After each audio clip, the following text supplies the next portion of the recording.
the audacious Dutchman. Love it. Hey! We're here. How you going, man? I'm really good, bro. I'm really good. I'm really happy to be here. Fuck yeah. It's exciting, man. We've been talking about this for a couple of weeks now. Dude, yeah, it has been a while. It has been a while. Yeah. Honestly, like, I was just like, yep, I'll do it. And like, oh, dude, I don't know if you're the same way since you became a dad, but you get this like guilt of like 100%. leaving your wife at home with the kids. You're like, fuck, man. Like, Every time I fucking do one of these and they're inside, I'm like, oh, this is Dude, an hour and a half. I'm not in there. I should be in there helping. Legit, right? 100%. No, I get Wait ya. till they get older, man. Like, they're really awesome. How did we meet? We met on fucking men's camp. Oh, man. How many years ago now? 4 years ago. 4 years ago. Yeah. What was that? Your number, men's camp? I've been going on and off since I was a little kid. It could have been the 8th men's camp. So it was my very first men's camp. Get out! My Fuck very off! first No men's way! camp. Yeah, And right. like, to be honest with ya, like, I've been putting it off for ages, right? Like, like 5 days in Yeah. the bush. Like, I don't know, man. Like, I was just like, At what point did you decide, like, how far in? like, how far in did I decide to go? Yeah. Was it like the So, day before you like, were no. Like, Logan had been, like, obviously brought up around the camps, and he'd just been getting camping fed into him. Men's camp, it's coming up. You got to be 5 years old. So, as soon as he was 5 years old, he was like, we're going to men's camp. And that was it, bro. Like, Yeah, right. I So had it's the to come kiddo. up. Yeah. So, we head up. And to be honest with ya, I wasn't really looking forward to it. Didn't really know anyone there. You know, camping, blah, blah, blah. It's also like not your family's pastime. Not at all. It's your wife's Yeah, family's exactly pastime. right, exactly so that's right. not as they're like. I love my in-laws, but like anytime I do one of their pastimes, I'm like, this is your thing. This is not my thing. Right, Like it's dude, gonna be totally, fun, sure, like, but like it's not my thing. Absolutely dig it now. But back then, I was just like, yeah, like as I said, I was putting it off for a while. And get there, drove up by myself, and like, man, you know what it's like trying to find a campsite that you haven't been to, like, by yourself. Phone doesn't work, so you can't, like, check where you are, and, like, finally get to the joint.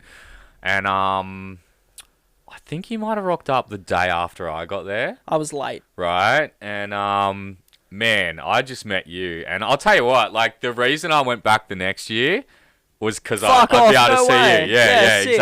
exactly right. So, I don't know what you'd call that. Like, you definitely left an impression on me. Like, I fucking love this dude, man. Like, I fucking love this guy. That's sick, man. So, Cheers to that, eh? Yeah, bloody oath, man. And we've been really good mates ever since, man. Like, there's not many people I go out of my way for to help out or do shit for, and you're one of those people. So, Well, I pinched that.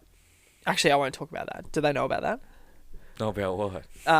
I'm not sure if I can say what I was about to say, so I won't say it. I won't say it. Everything's on the table, man. So, Do you remember how I picked up my ute tray? yeah. Can I say that or not? Yeah, you borrowed my okay. ute. Yeah. Come dude. on, Oh, it's a work dude, car. I'll It's a sling- work oh, car, dude, I I'll don't know. sling that ute out to everyone that wants Cool. it, man. Like, Yeah, no, but that was like literally the sort of mate you were. I was like, okay, so like I'm building a ute, and I'm picking up the ute bit of my ute, but for this bit I need a ute. You need a ute to I make need a ute. Can I borrow your ute so I can get my ute to be a ute? Right? Yeah. So and then I was like, fucking, how good's that? Did I buy you a bottle of whiskey for that, or was I stingy? Oh, dude. Honestly, I can't remember. I think that's where the whiskey tradition came from. We've actually got a bottle of whiskey here today. Dude, my favourite. Grab it. It's cheap whiskey. What camera are we on? Fucking that one there. Right. Yeah. So this is why have we got this bottle of whiskey here today? Johnny Walker Red Label. Like, Why my... though? Oh, dude, like, I No. don't know. Why is that there? What do you do for me?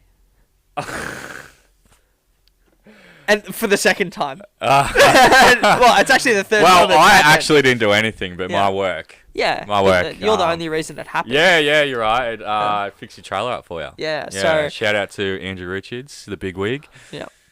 The master welder. I am fucking terrible when it comes to. I'm much better now at really, like, every time I drive the car, I do a walk around and make sure that everything's clipped secure. on, man. But basically, I bought Dad's trailer off him, and it had a swing out gate. Is it that and trailer? Yeah. Yeah, okay. Drop down tailgate, which was, I don't know, 300. 300, yeah. Yeah. And then a gate, and the gate fucking fell off. No. The gate got stolen at Mornington Shops. Have I told you this story? 100% you lost that gate. No, legit. 100% No, so you I lost got that gate. no, I got out and I went for a walk around the trailer to make sure everything was like all secure, which was rare at that time. Yeah. And I fucking literally shook the door to make Yeah. sure it was okay. Went inside, got sushi, came back, no trailer door. That is some bullshit, man. Legit. Like, who the fuck Who's has the stealing a balls fucking to do trailer that door? as well? I was parked in a loading zone.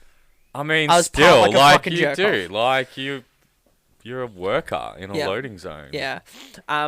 At that point, I was driving Mon's Fiesta though, Well, I mean, and there was no brand on it. Yeah. So I yeah. probably just looked like I'd done a tip run in my You wife's had a car fucking or trailer, something. man. Like, Anyway, so you guys, and then I lost the tailgate as well, and I lost the tailgate.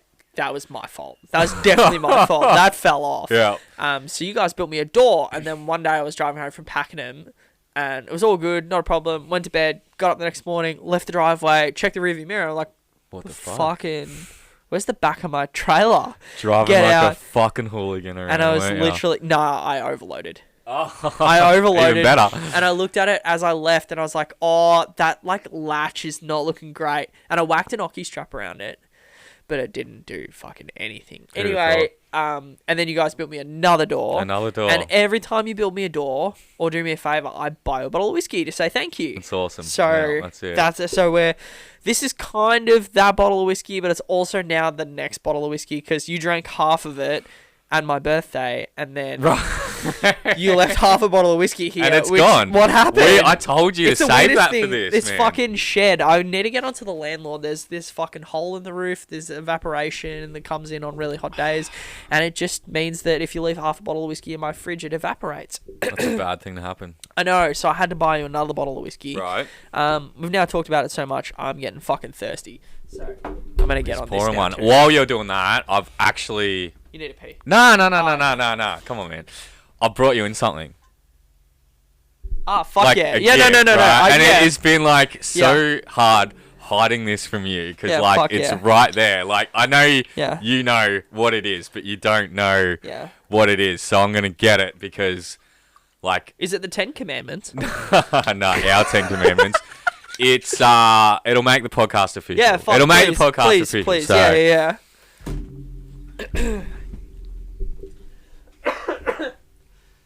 Jordie is also like the only person I know who's like probably actually a fan as well. there we go. Oh, fuck yeah. It's upside down. Fuck yeah. Oh, yeah. Oh, fuck. Nice. Thanks, man. That's Yeah. sick. Bloody oath. That's Bloody fucking oath. rad. Bloody oath. So we need That's to gonna like go pop fucking that up. Pride of place. Bloody. Does that look good? Oh, Yeah, man. That's it. That's it right there. That's fresh, man. Oh, yeah. So for those of you just listening, Jordie works at Progress Signs, and that's like fucking... Yeah, it's like core flute. That's it. The cheapest material I could print it on. No, Jordie's like literally got core Bro, flute. do and you printed out know there. how I got that image? Like, because you were asking me, Yeah. like, why Yeah, I yeah. wanted your image, but then I didn't want to tell you that I was making a sign for you. Sure. So How do you get it? I screenshotted your YouTube intro. Oh, no way. Yeah, that's her.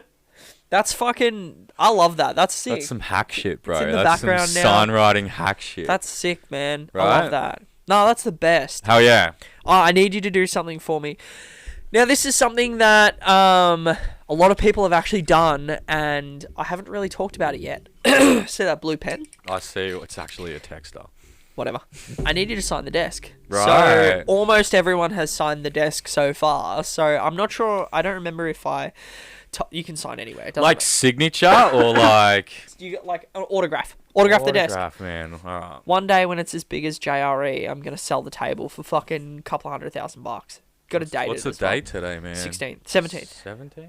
Yeah? Yeah. So, yeah, this is memorabilia. So this table was made by a bunch of underprivileged kids in Frankston at the men's shed. And it's 18 years old now. I don't know if you're being serious or No, not. legit. Like, I did a pretty good job if that's the case. Like, I know. Well, all these lights, I hung standing on the table. Oh, so it's So legit. it's solid. It can hold. I was trying to work out if I reveal my weight. It can hold an it can reveal 67 kilo. It can hold 67 kilos. That is some fucking bullshit, man. You are not 67 kilos. No, I'm. You don't have to say it, but I'm telling you no, now. I'll say it. No, I'm 87 now. Dude, I'm 83, bro. Like when I was a teenager and I was young adult, I was in my reckless, rebellious stage. Yeah. I was thin, bro. Like I was real thin, and I always thought to myself, man, like if I could put 10 kilos on, I'd be fucking stoked about that. And now I reckon I've probably put on 20 kilos since then. But like I look good. Like You look great. Like not fat. No. Not that I would give a shit about that, but you know, I'm well fed. So last week I talked about how fat I used to be. Oh, I did. I wanted to see the picture. Yeah, no. Yeah. I'm just gonna airdrop it to the computer and I'm gonna put it up. So everyone. We're all ready to see fucking big fella. I said it like last week, like that you'd see me coming. They'd fucking hear me coming. You ready to fucking see this? Lay it on us. How do you fucking... Wow. Look at that. Look at that. Xanthia said, well, I look like I'm wearing a fat suit, hey? You do, man. Like big, like bloody fella. Pillow just stashed under there. It looks pretend. It does, man. Yeah. Nah, man, I was fat, and that was coming from... So the routine would be, I hated what I was doing. Fucking hated it. I was living in Pakenham. I knew no one. Was Mon living with you at this stage? Nah, so I was living alone. Life. So I was literally alone in a town. No one to keep you accountable. No one, and I lived alone for a year. Fuck that, man. Yeah. And I was working in Warrigal where I knew no one. And basically, I had nothing in my life. Nothing at all. So what I would do is... nothing is in items and stuff, or like nothing is in nothing There was nothing exciting. Okay, yeah. So I've got a funny history with real estate in the sense that I loved it while I was learning it. And without sounding arrogant, I had great success early in my career. Yeah. And I got bored really quick. I was like, I can do this now. That's fine. I ticked it off the box. I'll give you an example. I was given 60 townhouses to sell in 18 months. I sold them in 8.5. Jesus. And I was like, all right, well, fucking, I can do this. I'm bored. I'm not challenged anymore. Right. And then I just kept like bouncing from builder to builder without trying. And I wasn't doing well because I wasn't trying. But I was also like, well, I know I can do it. Once I know I can do something, I'm like... You stop, man. You coast, like, I don't need to prove it to myself. Yeah, So I had nothing. Hated my job. Lived in a town on my own. Worked in Warrigal where I knew no one, and I was quite clearly a city kid. I was turning up every day in the MX-5, wearing like fucking suits. MX-5. And they were like, "You're a city kid." But you weren't a city kid. I was not a city kid. No, you weren't, bro. Before that, I lived in Paran.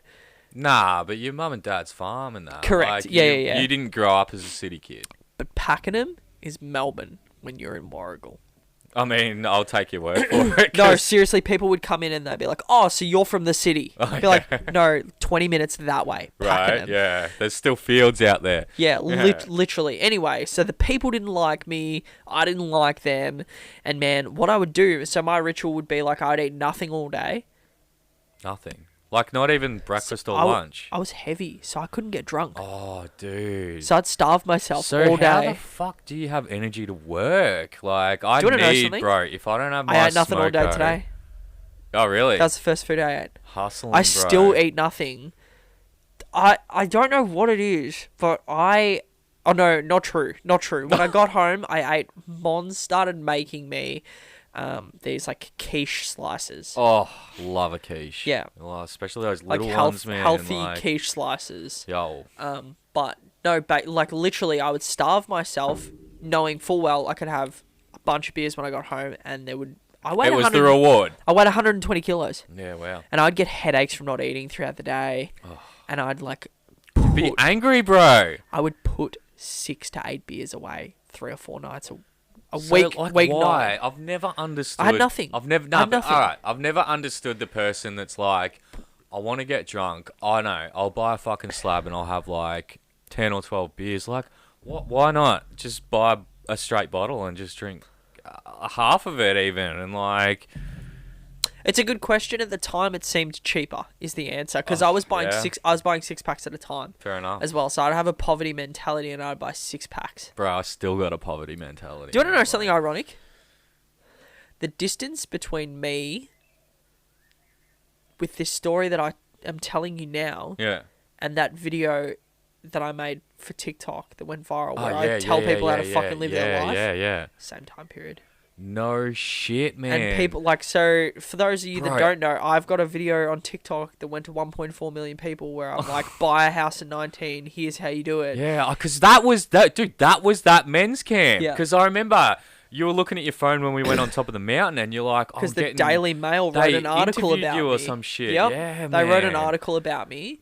Big flex. Like I was quietly pretty cool, when you were saying it, I was like, man, this motherfucker knows his shit. I was so unhappy though, and it's so interesting. That breaks because, my heart to hear that. Cause man, I was not suicidal.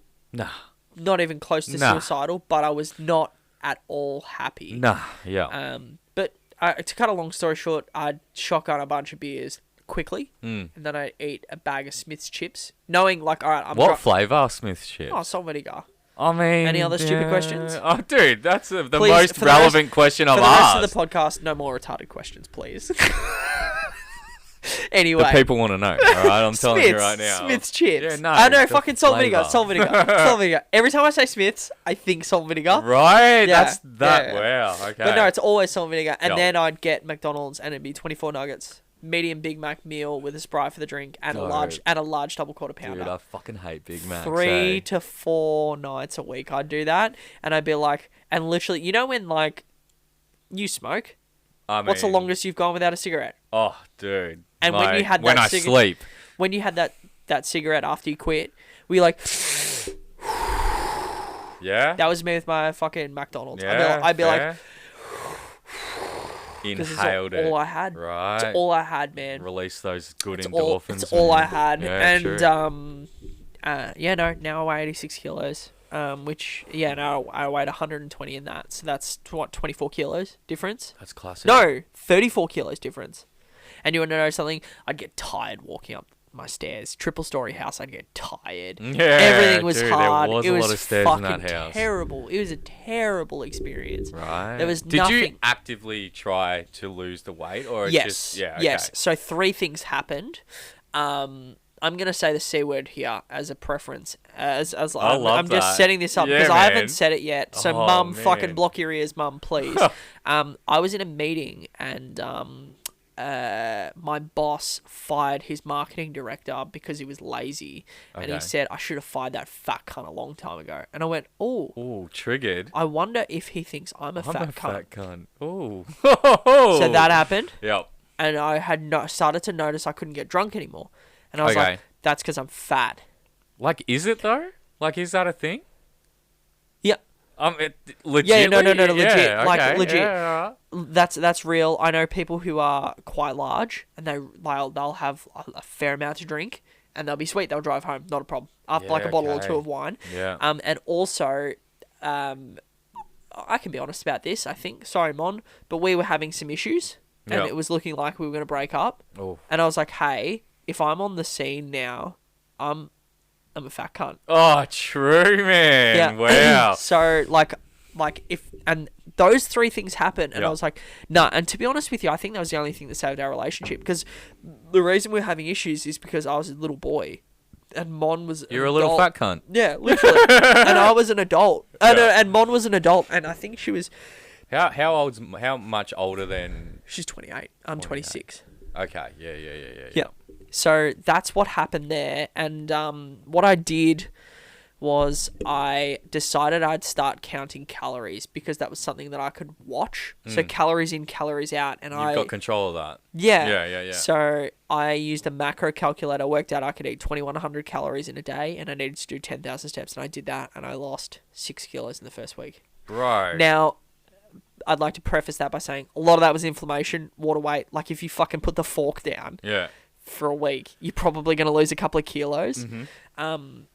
And just like, and I wasn't eating healthy. I was just tracking it. Like, I would eat a homemade burger, but it would be like a homemade burger, and I knew the calories that were going in, I knew the calories that were going out, and I took control of the situation. Man, that's I to be honest with ya, I don't even know what the fuck a calorie is. Like I've never ever had to worry about that stuff. So I don't know what a calorie is either. I mean, like, yeah, I know like, I could eat 2,100 of them then. I think now with my active lifestyle, I think I can eat 2,600 of them. I don't eat that. Yeah, you don't like still calories. No. I'm really fortunate in the sense that now that I live such an active lifestyle, I don't need to worry about any of that. Like I could have a dozen of these tonight, and we just ate a half a pizza, and I'll be sweet because I do 25 to 30,000 steps a day. Yep. And using the Matic, using shovels, I live such an active lifestyle now. Oh fuck yeah, dude. Yeah, definitely, man. And it's a game changer. It is. Yeah, we were talking just before the start of the episode about how you got your start at Progress. Yeah. You were working at Safeway, dude. Like I was. So, you know, like you hear those people who say like it was my destiny or it was fate, right? Like this job was absolute fate for me, man. Like, so I've always loved graphic design. That was the type of classes that I excelled at in high school, but I fucking hated high school, man. Like, didn't want to be there. Had no interest in what they were teaching me. So half the time, me and my mates would wag school, walk down the beach, and just hang out and fucking smoke joints and skimboard and have a good time. So I left high school and I was working full time after that at Safeways. Yep. Checkout chick. Yep. Produce boy. Yeah. And you were shelf saying stacker. Your parents would not let you just drop out. Nah, so they were like, I actually respect them for that choice that they sort of said. They said, if you want to drop out of school, we'll let you, but you have to have some sort of plan. So back then, actually, me and one of my mates dropped out at the same time, and we were going to start up like a freelance graphic design business. Yeah. So at that time, I was working at Safeways. I was putting together like a portfolio that we could like show people. So, you know, they're like, oh, well, they obviously know what they're doing. So I was working at Safeways full time for maybe like 4 months. And dude, I fucking hated it, bro. Like, that was my first taste of like life outside of school. And I was like, I don't know what I want to do, but I do not want to fucking do this. Like, if you're driving to work, and obviously I wasn't driving, like my folks were driving me to work at that because I was only 16.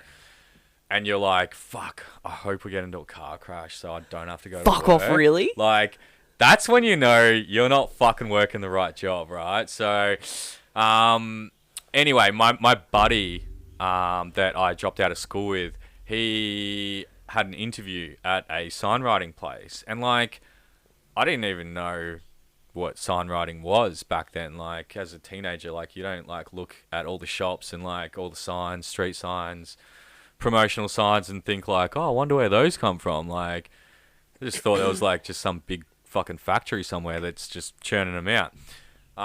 So he had an interview at a signwriting place, and I was like, oh, that's pretty cool. And I went to work that day and like called him up in my lunch break, and I'm like, oh, how'd your interview go? And he's like, oh yeah, it was great. I think I got the job. But he's like, I went to the wrong signwriters because there was 2 in Mornington at the time. And he walked in there and he's like, I'm here for my interview. And they were like, oh, we don't have any interviews booked in. Like, you're obviously at the wrong place. And he's like, fuck. So he's like got on his bike and like ridden to the other signwriting shop. There was, you know, a couple of K down the road. And he's like, yeah, it went really well, blah, blah, blah. I got off the phone to him and I'm just like, fuck, dude. Like, they're obviously looking for someone. Yeah. Like, I'm going to fucking call these people up. And like, I actually like, I felt a bit guilty about doing it because if he didn't get that job, he could have gotten the job at the other one. And I called my mum up and I'm just like, Mum, you know, what do I do? You know, here's my conundrum. And she was just like, in life, like, there's sometimes you've got to just look out for yourself. And you've got to make a choice that's going to benefit you. Because at the end of the day, like, it's your life. So I was like, cool, got a phone to her. I called him straight away, booked in an interview, went in. I took the portfolio that we were working on. Yeah. Literally, like, my boss had a look at, like, I had like 20 photos in there that I was like super proud of and stuff like that. He looked at like 2 or 3 of them And he's like, well, you obviously know what you're doing on the computer. He's like, come in for 2 days a week. We'll go from there. And literally since that 2 days a week, I've been working full time. That's Did my mad. apprenticeship through him. Fully qualified by the time I was,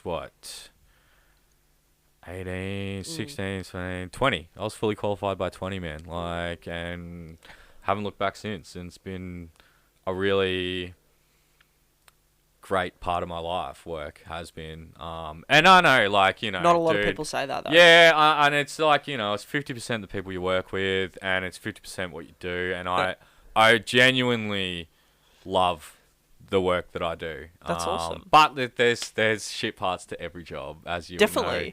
Shit people to deal with, shit things to do. But Yeah. all in all, like, it's a great job. Yeah. Oh, I 100%, love man. it, yeah. That's sick. I love to hear that. Yeah. That's yeah, so good, man. Yeah.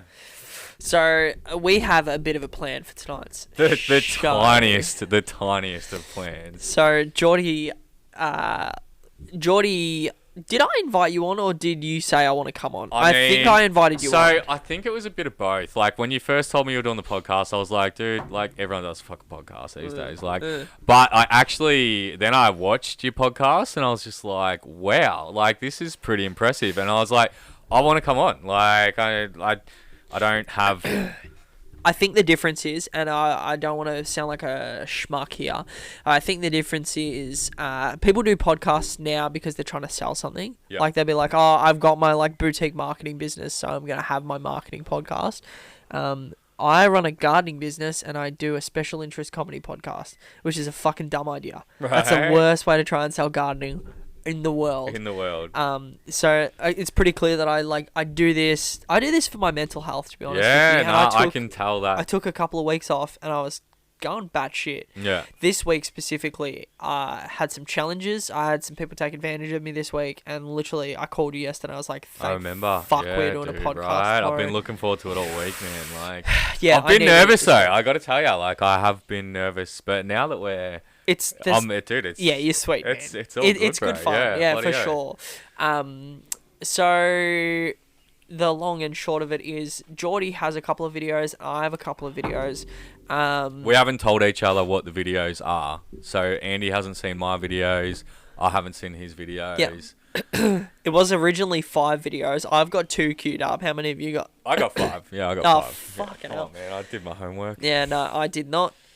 So we've got a couple of videos queued up. I am sure I will magic up some more videos as we go. Dude, like, I got to be honest with you. It was really, like, when I initially said to you what we were going to do, I was like, oh, this is going to be so easy. Like, there's so much shit that I want to talk about. And then when I actually sat down and started, like, looking for stuff, I was like, oh, man, like, how do I want to come across right now in this? You know what I mean? Sure. Like, so, I don't know. It's also a lot of effort too. Dude, like, it's a real lot of is. effort, because this was a clip show when it started. And I like that. Like, It's no longer a clip show. It is no longer a clip show, Because but it's so much work, and I'm like, I want to push out 1 a day. I'm doing 2 a week at the moment. Mon's just told me I think I have to dude, bump it down to 1 a week. 2 a week is still a good effort. Like, But like, it can't be a clip show with that. I can't come up with like 6 videos. I'll send you stuff, man. Yeah. I'll send you Every fucking weekend and I'll come up s- with 12 videos. I'll send you some love. Anyway,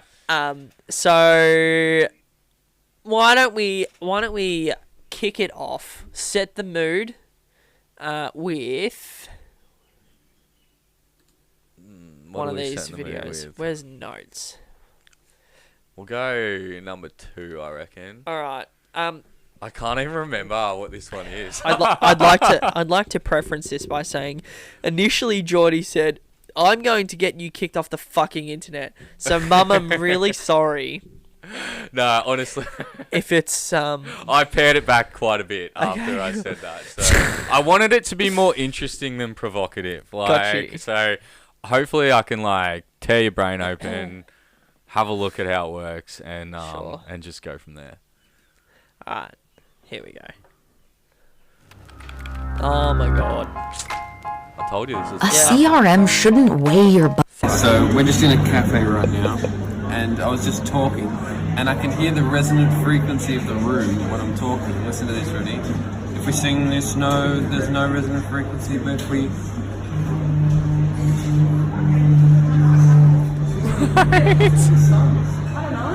What the What's fuck? that sound? Did they just ask what that noise is? Most rooms, pretty much every room. What the has fuck? a I can hear it now. frequency. So if you sing the right note, it sings back to you. So it helps if you're facing like the corner of the room or something.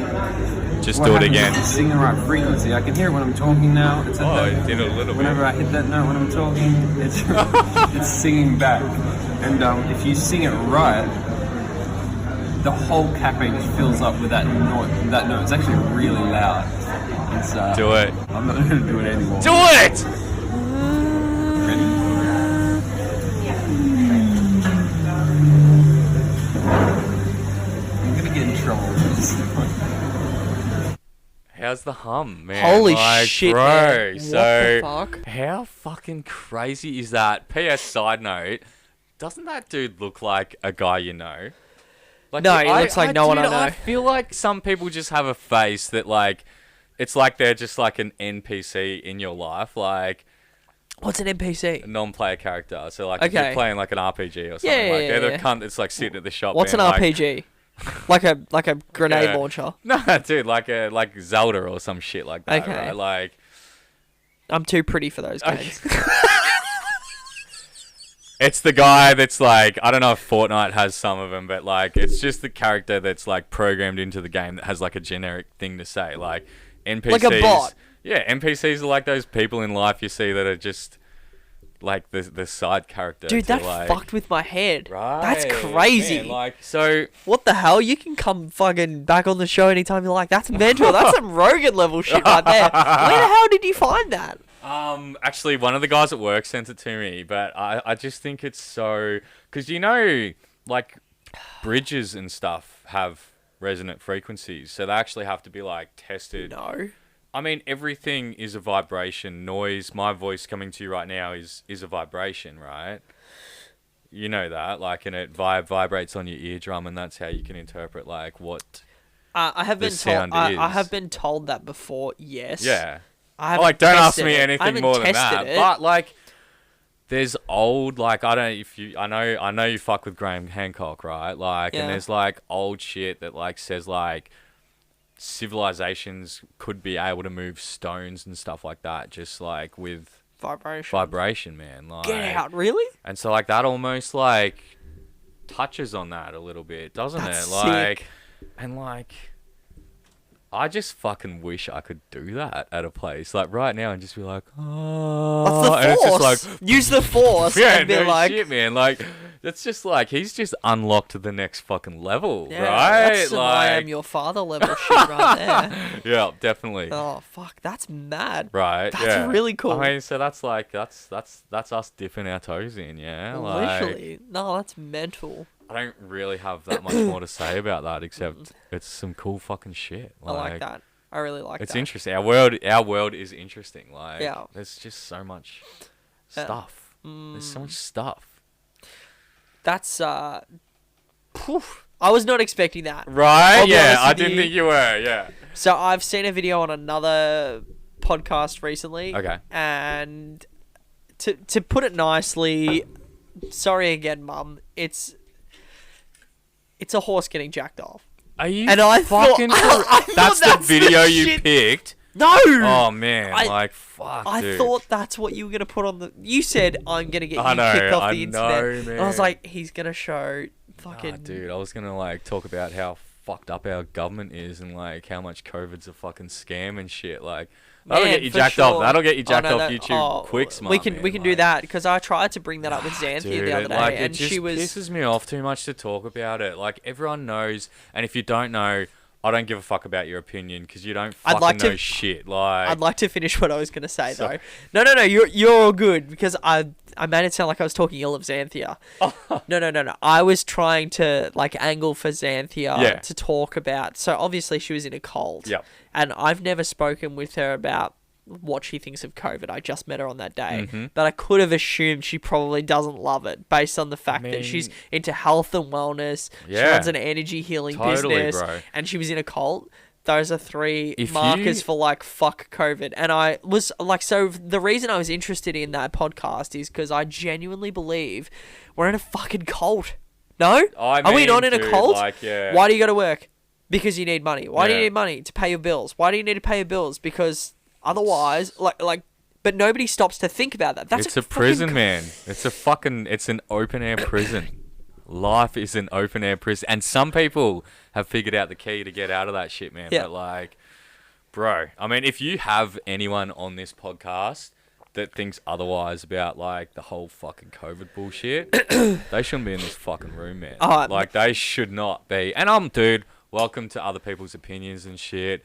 I think that sort of stuff is healthy, but like, fuck that. For sure. Fuck COVID For sure. and like, fuck all that shit, man. Yeah, like, that was a terrible time. And Oh, the worst dude. bit of it is, I'll tell you the worst bit of it is that Australia is still like pro that whole movement. Man. Whereas like you listen to what's going on in the US now and like everyone knows it was horse shit. Bro, Everyone but knows the vaccine. Not everyone, man. Like, 'cause in the US, they still had like flight restrictions on people who hadn't been vaccinated up until I think this year. Yep. Like, Yep. I mean, like, yeah. they tried to roll out the 5th. I don't want to talk about COVID. Honestly, like, what video do you have for us? All right. Okay, Okay. like- we'll break the tension. I've 'Cause got I'll two. fucking do. We're gonna like this is like when you go to the movie theaters. Okay. And you buy a choc top and you eat your choc top during the opening credits because I've only got two videos. Okay, all right. So I've got two here. Which one? You know what? I'm gonna go with this. Okay. This All one's. I like this one. I've seen this one a couple of times. You've probably heard about. I this. haven't. No. Oh, really? Okay. Tremendous honor. So this is Eddie Murphy accepting the Mark Twain Prize. Okay.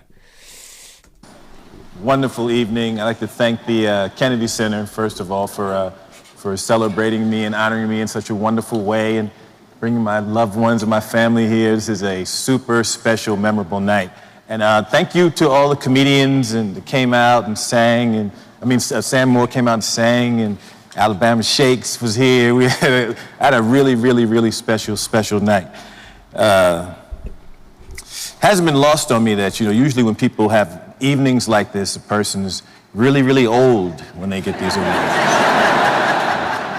They'll let you wait. Really, like, one of the greatest, funniest people of all time was George Carlin, and he received this award posthumously. And he's funnier than all of us. So to be standing here alive and looking like myself still, because they let you get really old and give it to you.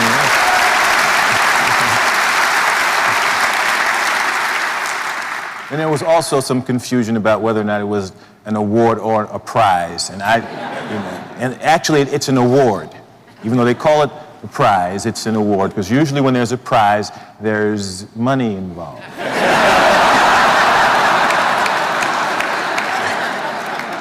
But I thought I was gonna get some paper. I was like, yo, Mark Twain Award at Kennedy Center, that sounded like paper. Then they told me yesterday that they raised $2.3 million. I was like, yo, I'm in there. Then I came down and they told me that there is no, it's a prize, but there is no money. And I was like, oh.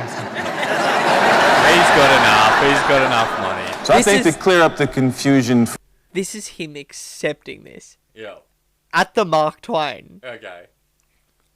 For future recipients, maybe you don't want to call it the Mark Twain Prize. Maybe you might want, if you don't want to call it the award, maybe you could call it the Mark Twain Surprise.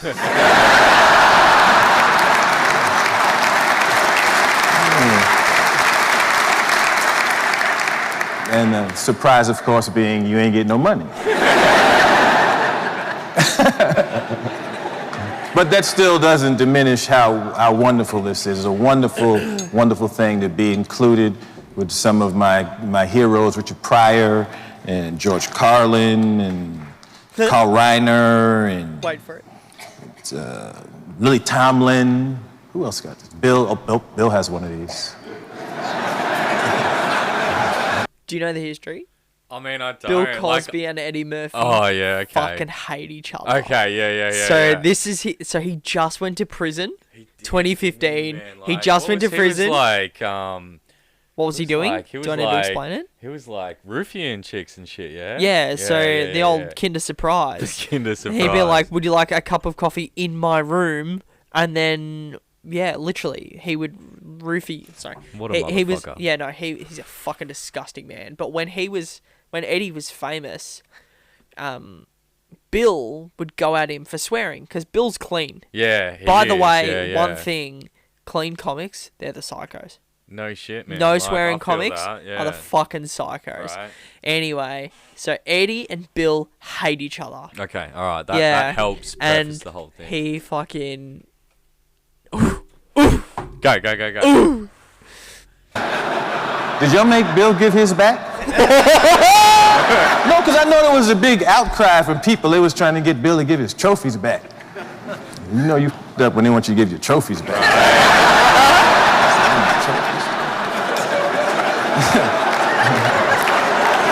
Give his trophy back too? He should do one show where he just come out and just talk crazy now. I would like to talk to some of the people who feel that I should give back my trophies.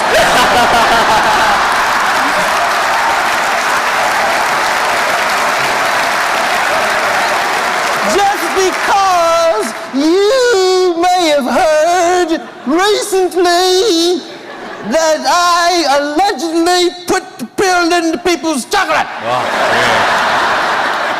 I wish somebody would come up to my house talking about give up the trophy because you put the pill into people's chocolate. You get up. Because I'm not giving back.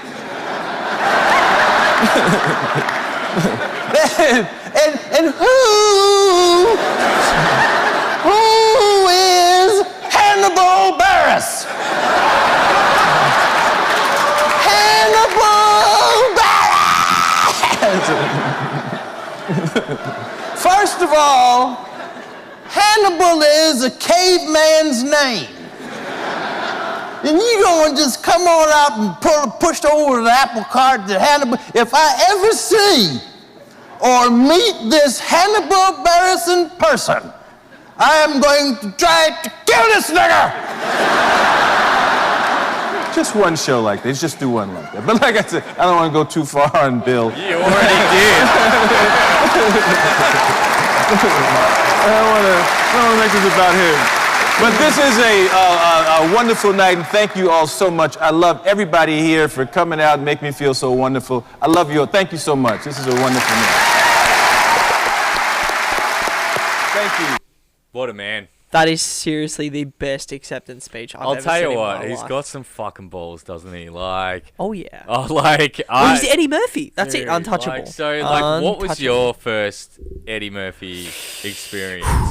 Well, I was a kid of the 90s, Yes. late 90s. No, that's not true. I'm born in 97, so I was a kid of the ooze. So what was it was that daddy daycare. Okay, yeah. So yep. I thought he was just an actor. dickhead, He's right? No. Yeah. When you're a kid, you don't understand comedians. So I Yeah, just thought he was yeah, an actor, yeah. But when I worked out who Eddie Murphy was, it was Raw. Right, dude. Yeah, Raw, Raw. Delirious. So, My dad put me on to Raw and Delirious, which Oh. was very uncharacteristic of my dad. Go, I JP. grew up in Yeah. like a very like normal Christian yeah, home. you ain't having that shit on the TV. And then dad was like, so you probably need to watch Delirious Yeah.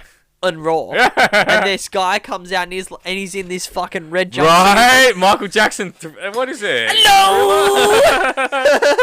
So, my first was Dr. Dolittle. All I remember is hearing him say fart, and it was fat. Yeah, when he's like telling the joke about him Yeah. telling jokes as a kid. Dr. Dolittle. Dr. Dolittle and the Nutty Professor. Like, Yeah, right. I've never yeah. seen either. I'd Never like- seen either. I mean, I definitely wouldn't go out and see him. But as a kid, I was just like, man, this motherfucker's family movies, family comedies, you Yeah. know what I mean? And then I saw Raw and Delirious, and I was like, what the fuck? Do you reckon he's all time? I would only give that crown to I'm not talking actor. Fuck actors. comedian. Comedian. Yeah, bro. Stand up. So, Stand up. or is it? I don't. Okay, all right. So I have to, and I can't, because I've actually watched a bit of stand up in my life. When I went over to America, I went to a comedy club, and it was fucking which one? trash, dude. Like, Oh, you just went to one in. You didn't go to like to the Cellar or something like that. I was like the Comedy Lounge or something like that. It was on Sunset Which- Boulevard in Okay. Anyway, it was. But you a didn't go to the fucking- dude, store. it was like a Wednesday night or some shit, Okay. man. Like, anyway, Yeah. all time greatest comedian, Dave Chappelle. Man, he's an interesting cat. I'll He tell you why is, he's an man, interesting 'cause cat. he Tell me about. doesn't- So, did you see him live? I didn't see him live, Okay, no, right. but I've seen a few of his live stand-ups, Yeah. and like, dude, that shit is just all time, man. Yeah. Like, and then his show as well, bro. Like, what do you? Like, I'm Rick James, bitch. Like, well, how do you beat that, man? And Chappelle Like, Chappelle show was great, and he was a street performer. Do you know this? No, That's how I've he got never his. heard that. That's how he got his start. He's a street performer, and he would do. So Joe Rogan tells this story where they were filming something together when they were new comics, and he would go out in the break in New York City on the Yep. streets and go, please, gather round, and do stand up in New York. Wow, I mean, I dig that. That's pretty cool. That's why he's the Gary V of stand up.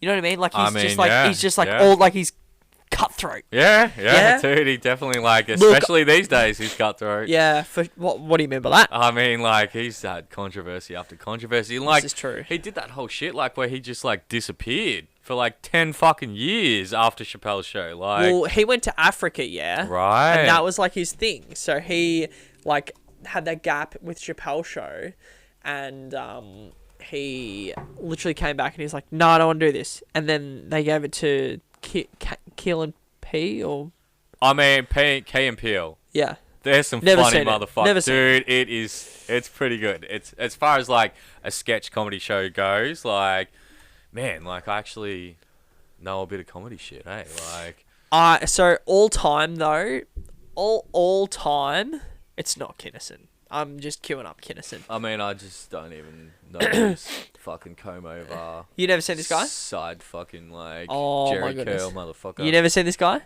No, Oh, I I'm mean, gonna educate looking you on at him, I'm Kinnison. just who the fuck is this? Who's this clown looking? I think that's it. 3 minutes, man. Oh, so we're doing it. We're No. doing it? Yeah, man, Are we we're doing it. We've been on for 50 minutes already. This is already a Fuck, 50-minute dude, podcast. this We're is not even in. Gonna This be is a gonna be a long one, 3.5 hour man. podcast. Jack, I hope you're happy. We're doing the 3-hour podcast. Jackie, I miss you, man. Come back to Melbourne. I miss you, real. But all time, I think in terms of comedians, there's a couple now. I think Shane Gillis is up there. I think he's got what it takes. Do you know him? Describe him to me. Oh my goodness.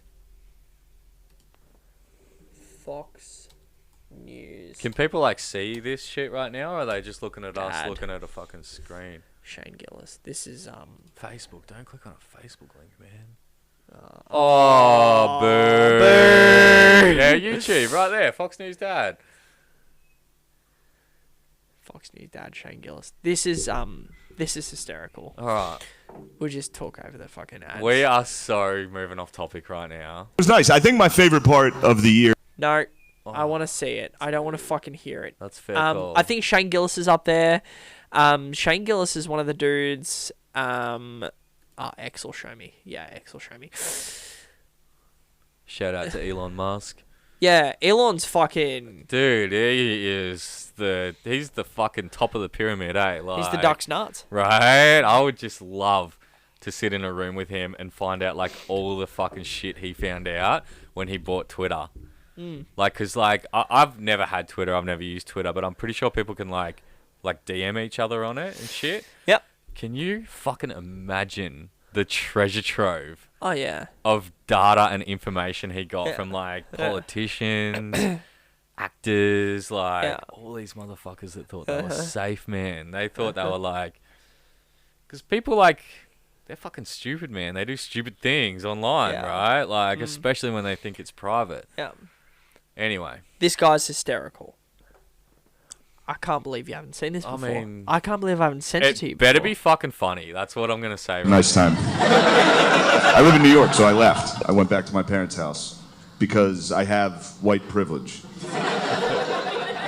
Some people didn't get to leave the city. I did because of my privilege, and I used it. You gotta use it. You know what I mean? You sure do. Doesn't it feel more disrespectful to waste it?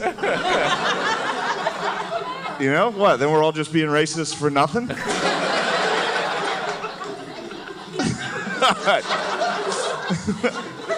But no, it's good. I went home. My parents, I haven't lived with them in over 10 years. They got old. They're old as fuck. They have milk though. I'm back on milk. Been fucking crushing milk lately. I got fucking milk fat this year. It's a weird time in life to have a milk renaissance. It's 33. But it was nice. I think my favorite part of the year was I got to watch my dad watch the news. It was a rough year for my dad and the news. He's a Fox News guy. That poor motherfucker. It's fine. Also, I see you guys. Most of you have Fox News dads. How dare you deny your fathers? That's a good dad. I don't watch Fox, but that's a good Fox News mom? That's bad. You don't want a Fox News mom. That's a bad mom. She smokes in the house. But a Fox News dad, that's a good fucking dad. Can you imagine if you had a fucking MSNBC dad? Just some guy every night at dinner like, we need to start focusing on renewable energy. Like, ew, dude, I didn't know dad was gay. Talking to me about solar panels like a fucking lady. He might have her straight as hell, dude. We fucking hate the environment. That's how straight we are. All we talk about is eating pussy and fracking. We hate nature. We go fishing. We don't even eat fish, dude. We just catch them and fucking... No, he's good. He likes Fox. He watches Fox. He watches it every night. Like every Fox News dad, my dad watches Fox every night until he can't. That's how long they watch. They watch every night until they get so angry they have to go to bed. My dad will watch for like 2 hours, and then out of nowhere, he'll just stand up and be like, fucking Mr. Potato Head's trans? I'm going to bed. This world's going to hell. He's all about it, dude. He loves it. Like every Fox News dad, my dad watches Fox with one goal. He's just trying to get one fact. That's all he's doing. He's sitting there, he's trying to retain one piece of information that he can then relay to whoever's unlucky enough to enter the living room while he's watching. And you'd think it'd be easy to get one fact, but every once in a while there's like a commercial for like a commemorative 9/11 gold coin. It just fucking wipes their hard drive. What was I watching? I gotta get one of those. I gotta get my hands on one of those patriotic coins.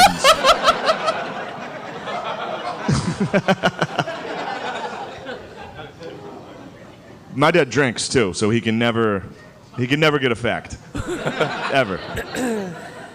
You'll come in the living room. He's hammered watching the news every night, which is the wildest way to take in world politics. Like just hammered in a recliner, like whoa. It's like footage of rocket attacks in Israel. He's like, whoa. What the hell are they doing over there? I mean, fuck, man. Like, He's too good. Like, I think he's all time. He just launched his first ever Netflix special, and I think he's all time. all right. I think he's new. I think he's all time. We're gonna come back to fuck it. We'll just do like the comedy stuff now. I did have some. All right. So like, we can do that, or we can like Spread it out. I reckon We can I've got a spread it good out. segue from that. All right. Well, Rocket- tell me which video then. Rocket Yeah, attacks in fucking Please. Israel and shit. Like, please. oh, fuck. Was it 3 or 4? Shit. I just Three? want to say 9/11. 2.3 Los 9/11. Vegas. Nah, that's real not build. it. 4 then. 4. 9/11. Yeah. Please. 9/11? 9/11 was a fucking inside job, man. You reckon? Tell me. Dude, Building 7 is all I have to say. What do you mean? Like, what do you mean, what do I mean? The fucking thing fell down on fire. Nothing fucking hit it. It wasn't even, like, near the fucking Tower 1 and Tower 2. Like, I've spent zero time looking at 9/11. Can we look it up? Is I there mean, like no, a... don't even. Why? Don't even. You'll be Why? there for fucking days, man. Like, So what happened to Building 7? Where's Building 7? Because there's the so, Twin like, Towers. it must be, like, in that, like, World Trade district. Like, I don't fucking know, like, the geography of, like, New York and shit. But, like, fucking plane crashes into one tower. Plane crashes into the other tower. Yeah. One tower falls down. Building 7 catches on fucking fire somehow. Building 2 falls down. Yeah. Controlled demolition. Fucking that shit just like drops like a fucking pancake, right? Building 7 collapses. You've never fucking heard of this, man? Like, this shit was like I've on heard the about news Tower. and No, shit, I've man. heard about Like, Towers. Well, the news. Like, in this was 2001, I was like- born in 97. Alright, fair enough, man. I was 4. I was watching Paw Patrol before it was That's invented. so funny. That's so funny, man. You're a fucking young blood, aren't you? Certainly am, sir. Right? Anyway. Number 4. Number 4, rockets, missiles. Let's. I'm thinking of doing a show. This is Russia's insane How do I new pause this? hypersonic. I'm thinking about doing a show called the Tinfoil Hat Show, Oh, dude. where we just like get like. Your dad on? Look, Dad has a professional reputation to uphold, and he really Yeah, doesn't want fair to do enough. conspiracies. Yeah, okay. But I reckon we could get Juan on. I know he already posts about all this sort of stuff. Yeah. I just want to get some people. Like, the problem is there's not enough mics, and I would need to double the size of the shed. Ah, man, just get one motherfucker sitting over Yeah. here, one motherfucker sitting there. Look, I've got a vacant spot. Like, camera 3 looks like this. I've got a vacant spot. Black. 1, 2, 3. So I could get 2 more mics here, and we could have 5 people around this desk. Yeah, that's all money, bud, isn't it? No, I'll be able to get another. But these GoPros are GoPro Hero 4s. Right. Have you seen bro, how like, shit these fucking dude, I've GoPros are? They're like $50 off Marketplace. Probably got a GoPro sitting at home you could use. Well, there you go. Everyone does. Who doesn't have a GoPro? Yeah, and I'll just sitting whack one around, over there. It'll right? look terrible, but honestly, it's the Yeah, start of it's a podcast. better than It all nothing. looks terrible. That's it. Yeah, no, I want to do a show called The Tinfoil Hat. Like, it's the Audacious Dutchman Tinfoil Hat special. I'm also doing Sportsmates. I have one Sportsmates recorded. Okay. And it's the Collingwood... I'm trying to remember who we played. Come on, it'll come to you. Preliminary final last year. Yo, Before the grand dude, final. I just gotta tell you, man, I don't fuck with sports, bro. Like, I couldn't give a fuck about sport. Yeah, right. Which is real hard when you're a tradie, because like every cunt wants to talk about the footy. I get it. Or I the only fucking like cricket, I only or, like like, football. Man, fuck sports, And bro. barely. Like, I respect people for like doing that shit, but like, I don't give a fuck about sports. Sportsmates. So it's recorded. It's been in the can since mid-October. Yeah. But it was the last episode before I had this desk. All right. And it's just 3 hours of editing. shit. 3 hours of Oh, editing. dude, No, just seriously. throw that in the trash can, man. No, but it was Start again. Jack's first one. Jack's watching right Oh, now, and Jack's dude. desperate for me to put up. Jack appears on the phone. Jackie boy. Jack's watching right now. Jack, come down, man. You could be Yeah. a part of this right now. I know, right? I know. All right, next video. The moral of the story Okay, is sorry. tinfoil hat. Yeah. Yeah, I want to do like a show called like the Audacious Dutchman tinfoil, like super show tinfoil Like, hat. couldn't you just and we do talk an about Tower episode? 7? Like, Yeah. No. yeah. It's like so- like when Rogan does like Fight Companion Right, and Yeah. I fucking hate It's- those episodes, man. or like, Parks, Protect Our Parks.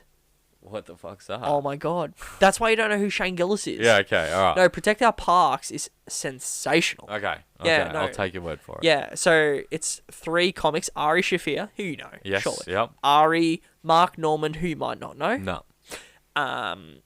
Who's not blind. Okay, that So he means wears nothing to me. But... wears Ray-Ban Wayfarers everywhere. Yeah, okay. And I was like, are you blind? Dude, like, I dig that style. No, man. but at He's night. committed. He's At night. committed, bro. At night. Yeah, He'll wear like, dude, that's his thing, I guess. Yeah. But he's not blind. Okay. He's just socially awkward and can't Yeah. look you in the eye. So he looks over here And And he he just looks- wants to wear the sunnies so people don't see him Yeah, looking correct. over there. Because he's looking yeah. over here and he's like, "So, like, tell me about your life because I cannot look you in the eye." He's got two bung eyes. Yeah. Literally. All right. All right, so like, yeah, let's Tinfoil ad. But we're gonna watch this show. This video, please. Tell you what, you really set the bar fucking high with the first one. You blew my mind. Oh no shit! I mean, this shouldn't blow your mind. This should just fucking scare you, bro. Like, Now I'm really worried. Stealth missile. The 3M-22 Zircon. The Zircon is a scramjet-powered maneuvering anti-ship hypersonic cruise missile. A distinguishing features of the missile is its ability to maneuver during hypersonic speeds in the sky, and its high speed that also gives it better target penetration characteristics than lighter subsonic cruise missiles. The aircraft is powered by a solid fuel rocket engines that accelerates it to supersonic speeds and a scramjet motor with liquid fuel in the second stage that accelerates it to a top speed of 11,000 kilometers per hour and Mach an altitude of fucking 92,000 9. feet Whoa. with a range of up to 1,500 kilometers. As the Zircon flies at hypersonic speeds within the atmosphere, the air pressure in front of it forms a plasma cloud. This in turn absorbs radio wave to make it a stealth missile. Being twice as heavy and almost 11 times as fast as Tomahawk missiles, the Zircon has 9 gigajoules of kinetic energy, or the equivalent of 2,150 kilograms of TNT explosive. This is Russia's insane Right. new hypersonic stealth missile, the 3M-22 Zircon. The Zircon is a scramjet-powered maneuvering anti-ship hypersonic cruise missile. undetectable. Yeah, right. Can't be shot down. You can fucking put a warhead on the tip of it. The United States do not have one. And that's Russia. Russia and Iran, man. Like, that's the game over right there, man. Like, Oh, look, why haven't they used it yet? I've been thinking about this. I've been So- thinking about this. the first one ever deployed in battle or in a Yeah. war situation was in Ukraine, actually. They fucking bunker busted like some ammunitions dump and they blew that motherfucker up, man. Like, the kinetic energy just from it fucking hitting its target. And then you add the explosive on top of it, right? Like, dude, that's like one of those could take out an aircraft carrier. In 2 seconds. You can't stop it. You can't fucking detect it. Like, it's fucking game over, man. Yeah. That's game over. Yeah. What do you think of the Russia and Ukraine war? Do you like that? I think that the Ukraine was a puppet state set up by the United States government to get closer to Russia. Russia gave them plenty of warnings. They said, don't fucking send that shit down here. Yeah. The United States kept pushing it. NATO kept pushing it. And they had to draw a fucking line in the sand. And they fucking did, man. Like, In the interest of impartiality, I'd like to say I stand with Ukraine. Continue, please. the most corrupt government in this whole century, bro. Like, Look, I'm sorry, but is it President, Prime Minister, Führer, whatever it is, President Zelensky. is a comedian. He's a comedian, man. Like, what the? That has to tell Do you you wanna talk everything about a you need to joke? know, man. Like, He's a comedian. dude. But to right? be fair, so's Donald Trump. Donald Trump's my fucking boy. No. bro. Like, I'm not saying he's a joke. I'm saying he's a comedian. That dude, I'm sorry. For those of you who haven't seen it, we love a bit of dead air on a podcast. fuck don't yeah, we? man. If you want to Here we talk go. about It's like awfully good that someone with the temperament of Donald Trump is not in charge of the law in our country. Fucking Because Hillary. you'd be in jail. Oh, yeah, that's right. What do they call her? He's Hillary. a comedian. Oh, fuck yeah, Oh, I man. couldn't. And do you want to know something? Watch it again. You will see him work it out as she's saying it. Watch him bob his fucking head. Watch this. It's You ready? just awfully good that someone with the temperament of Donald Trump is not in charge of the law in our country. He worked it out there. Because you'd be in jail. He fucking knew it well before he said it. Well before he said it. He's a comedian. Right. And like it gets even like watch. Funding for this PBS election special is provided by. No. It's just He awfully good literally that someone with the stops temperament for of the Donald laugh. Trump is Ready? not in charge of the law in our country. Because you'd be in jail. And he just stops for the laugh. Look at him. He's like, I'm just gonna like let the laugh soak over me because I'm a comedian. Wow, yeah, that's that stage is presence, bro. Like, yeah, that is no different than Eddie Murphy saying, "I would like to put the pill in the chocolate." It's the same thing. Waiting. It's the same thing. He's a comedian. I mean, He's a comedian. You'd nearly have to be in charge of the United States of Oh, America, well- which is a fucking joke at the moment. Or you could be a sock puppet oh. who's been shot up. What do you reckon they got him on? Adderall, Bro, surely. I do Adderall. not Surely they know, go, like- come on, Joe. Joe. We got to put some Adderall in you. We're going to... Surely they've got him on some stem cells to make Dude, him walk or something. Like, this motherfucker, did you... there's literally a video clip that came out this morning. They're having, like, a meeting between him and the Chinese president in San Francisco, like, literally today. Or, Right. like, I don't know, like, what the time zone difference would be. And in the press interview Recently. afterwards, yeah, he called the Chinese president, Grand Fuhrer, like, whatever the fuck that motherfucker is, a dictator. In He the said it. press interview, and you can just see, like, he's fucking, like, I think the guy's name's, like, Anthony Blinken or some shit, like, he's, like, guy who's supposed to be, like, making sure he doesn't, like, fuck shit up. He's just like, oh, why did you fucking say that, dude? Like, yeah, right. dude, like, this can't even ride a fucking bike, man. Like, Jeez. can't even walk upstairs He to can't Air walk Force upstairs. One, man. Like, he's, like, walking around stages, like, where the fuck am I, man? Like, is this where I have to go right now? Like, he's the leader of the free world. Have you seen the hairy legs thing? Have you seen the child sniffing thing? Oh, nah, surely. That's the go. Biden child sniffing. Because And it's this not was... just No, one no, clip, I have man. seen it. I've seen it. Like, Dude, it's fucking taken down.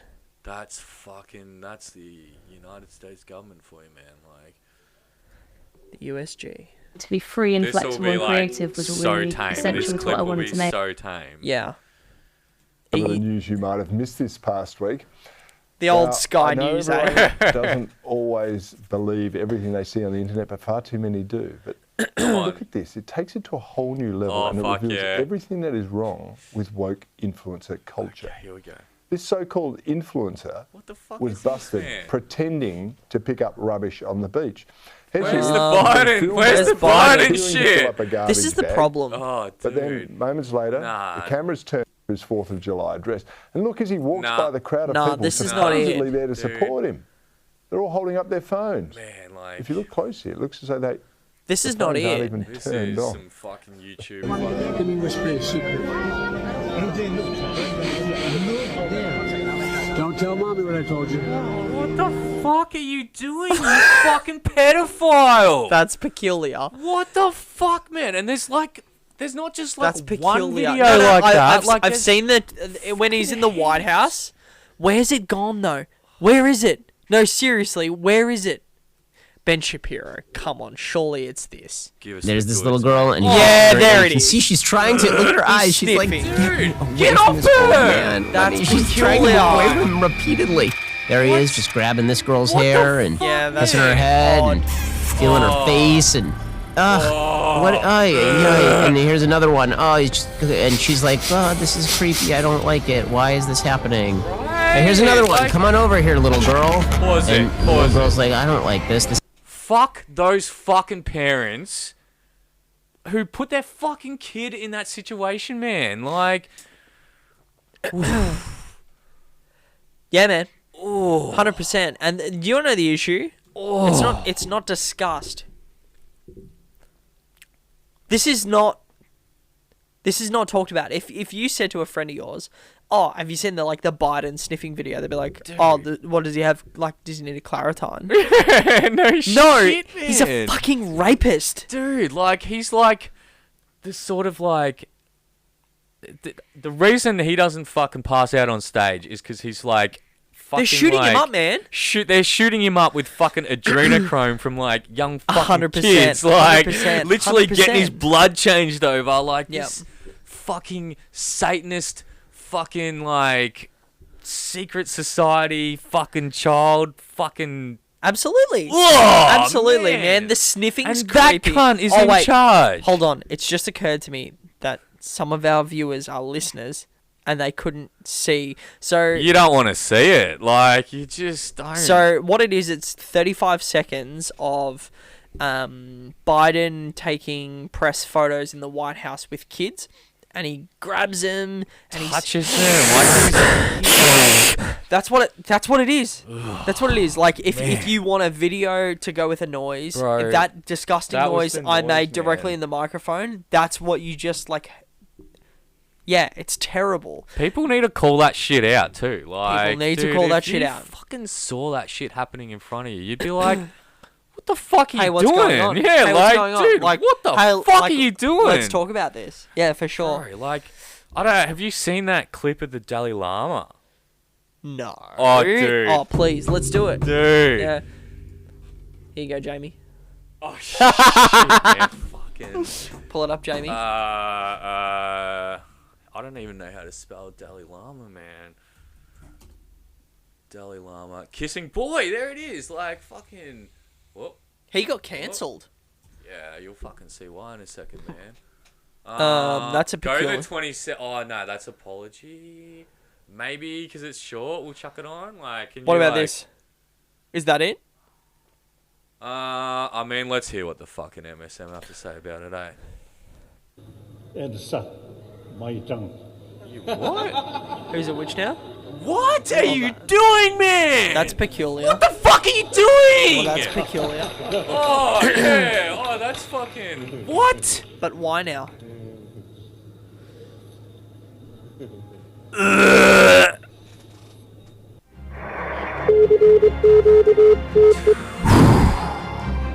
Dude. Like, and that, like, wasn't behind closed doors or anything, man. Like... That's bad, man. Fuck the Dalai Lama, bro. Like, I didn't know about that. That's fucking gross, man. Yeah, that's like, terrible. if you were at a barbecue and one of your mates, like, come up to your fucking, like, 6-year-old kid and, like, poked his tongue out and was like, kiss me on the tongue, like, you'd be like, bro, get the fuck out of here, man. Like, before No, I I wouldn't. I'd fucking knock you the fuck out. I'd execute him. Oh, like, man. It's funny, you said it, and literally, I was like, oh my goodness, like, no one's ever, like, I've just become a dad, and no one's asked me this Right, question. dude. The first thing that popped into my head was, oh yeah, execution. Right. I get it. And I fuck literally, you up. no, it gets worse than that. I knew exactly what I would do. I would walk barefoot down that footpath out the front gate. Yep. And I'd double click the unlock button on the back of the Ranger. The power top would slide open. So Open awesome. up the bottom drawer. Yep. Big metal hammer, and I'd execute him with the big metal hammer. Bro, and you would have every fucking right to, man. But that just, Like, it's, people say to me, like, what's it like to be a dad? it's fucking But protection, that, man. But that, it's fierce. But all of that popped into my head Yeah, immediately, just right? like that. Yeah, That's no so shit. interesting, isn't it? Yeah, execution.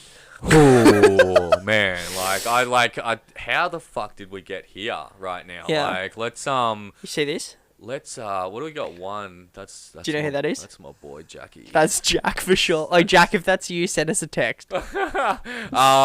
Let's like take a quick break. Yeah, I need to go Yeah. to the toilet. No. We'll take a like, break. All right. What I'll do is stop. Back.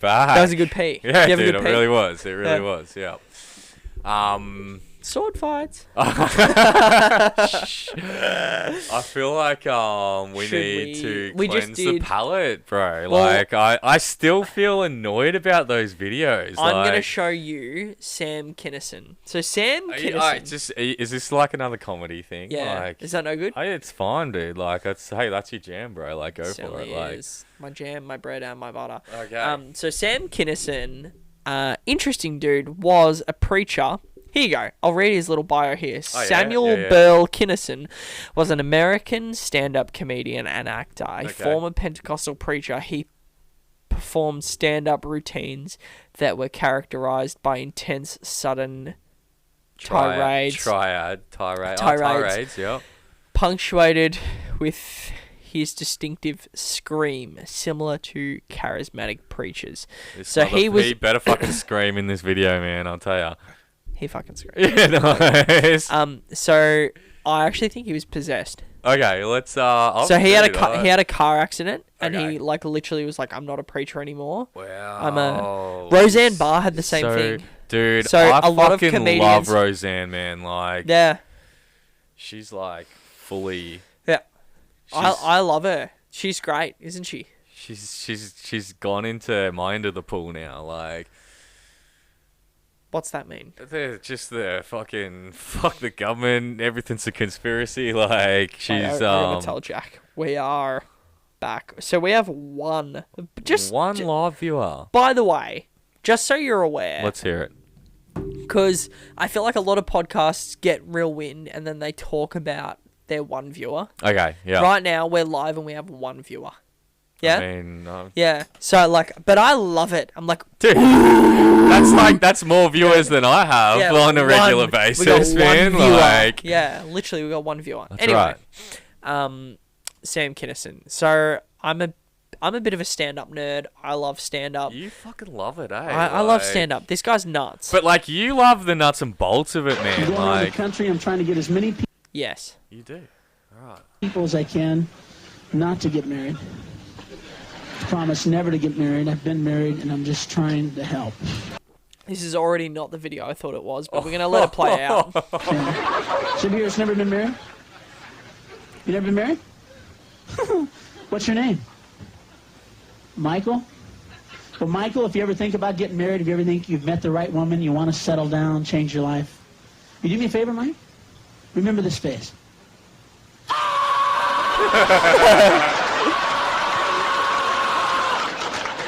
Because if you get married, Mike, that's going to be your fucking face every day.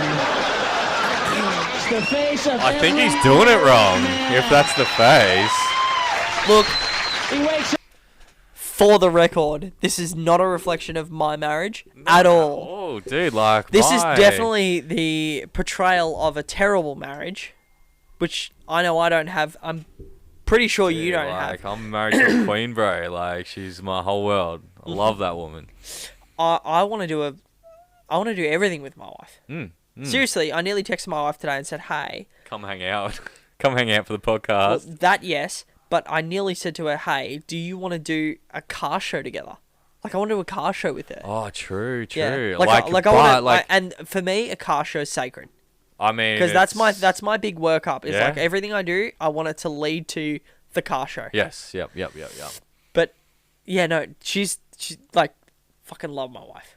100%. But this guy's funny. Okay. Because you could imagine. That's the beauty thing about comedy. Like, what is it? 50% of marriages die in the ass.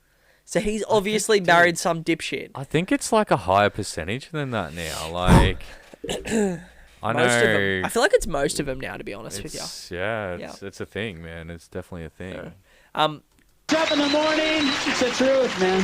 He wakes up in the morning, he goes to the mirror, he looks in it and goes, "What did I do to my life?"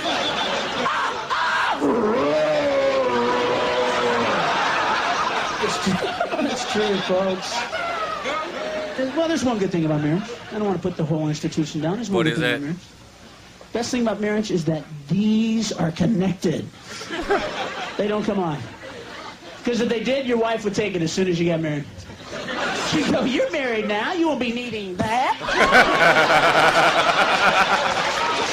He just unplugged the microphone. I think he's a genius. Now, if you want this, it'll be in my purse or in the refrigerator. What? You're going out of town with your friends? You can just leave that here. And he just plugs the microphone that's true. back in. You see all these guys on the phone going, "Hello, guys. Yeah, listen, I got to cancel out. I can't make it. No, I'm not going to be able to go. She's got my dick!" No, she won't give it to me. I talked to her all day. Yeah, she got the spare, too. The spare. Well, she's upset. I tried to sneak out of the house with this morning, and I was halfway out the driveway. She came running out of the house, and I had to give it to her right there in the street. Okay, I'll ask her. Hold on. Honey, it's the guys. No, they just called to say that they're all taking theirs. Well, no, I just gonna take mine because I didn't want to stand out, you know. Okay. She said no fucking way. Yeah, she said no way the dick stays here. Do me a favor, if you guys see me working on the yard and stuff around the house next week, you do me a favor? Do you love me? You do me a favor? Kill me. Kill me. Strangle me, shoot me, run me over. Whatever it takes, I'm in hell!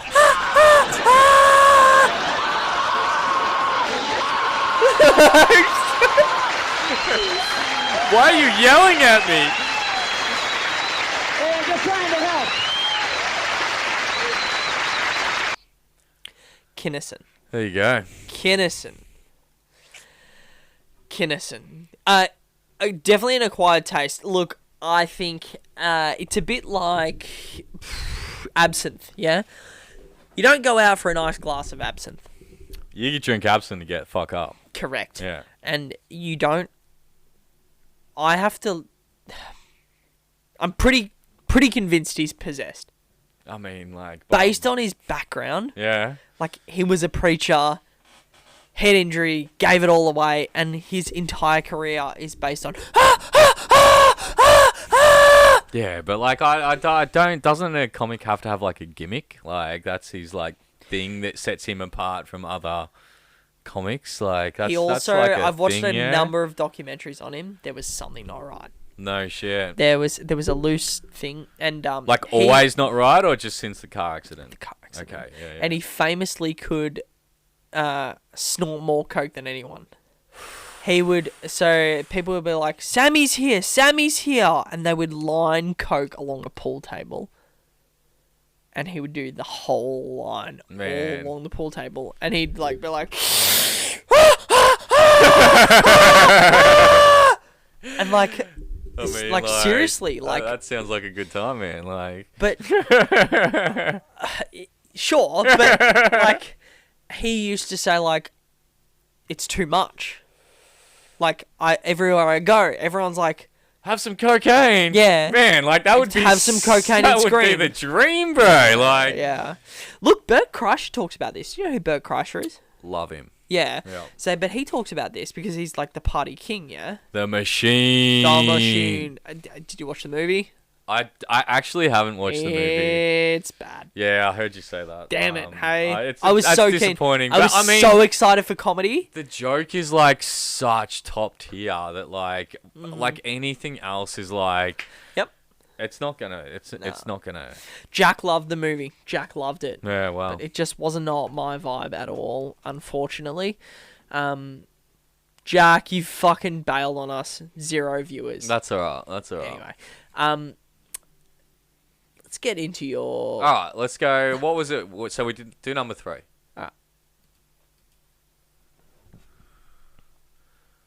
Damn it. What the fuck? Sorry, folks. We're having some technical difficulties right now. If you could just bear with us. Fill up your drinks. This does not happen to Jamie. Right. Here we go. Alright. That is a real building. What you're looking at is the Sphere in Las Vegas, and it's stunning. It's been in the works for about 7 years and cost $2.3 billion to make. This is the largest LED screen in the world, coming in at 580,000 square feet. That's about 1.2 million LEDs. It's going to be used for all kinds of events, like sports, concerts, movies, even video game competitions. Right now, the outside of the Sphere is showcasing digital artist Rafiq Anadol's latest work. The piece uses AI and machine learning to create massive abstract animations from publicly available data. It's reminiscent of outer space, nature, and other urban landscapes. It's being displayed right now, and it's just the first example of many artists in the future that will use the Sphere as their canvas. The interior of the Sphere opens September 29th with a residency from U2. This thing is just so cool. For more stories like this, follow freethink.com. Bro. That is a real Imagine if you live next door to that fucking thing. You're like, I'm trying to. Do you remember the scene in Seinfeld where it's Kenny Rogers Roasters? Oh man, Man, I've seen every episode, but I'm drawing a blank right now. Oh my goodness. It's like literally so... It's like opens the fucking window up and it's and he's like... Yeah. And he like bends back. Yo. But no, literally, like it'd be like that for sure. Dude, like just how fucking cool is it that we're at a point in civilization where a feat like that is achievable? The urban landscapes. It's being Agreed. That's next level, man. I'm playing this in the background. We're gonna talk over it, All right. but just for like the reference for the people. Right. So it's basically an episode of Seinfeld where they have fucking Kenny Rogers has they open up a chicken roaster restaurant and Jerry and Kramer swap apartments. And there's because he's got like a sign that's like too fucking bright, yeah. Right in front of the apartment, and Seinfeld walks in and they swap apartments basically, and Seinfeld takes on the persona of Kramer. Love it. What a fucking show. And he like literally every time he enters, he like fully like looks more Kramer-ish. Does Kramer. And like Kramer becomes Jerry and Kramer's like normal. Anyway, yeah, but legit 100%. Like, dude, can you imagine living next to that? I mean, like, just... And there's, like, footage of people, like, flying, like, in, like, their planes coming into Las Vegas. And it's just this giant fucking ball screen. Right. Like... Yeah, jeez. Dude, it looks fake, man. Like... We're just doing some cleanup, are we? Yeah, we're doing some cleanup. Sweet. Just closing up a couple of tabs. But yeah, no, right.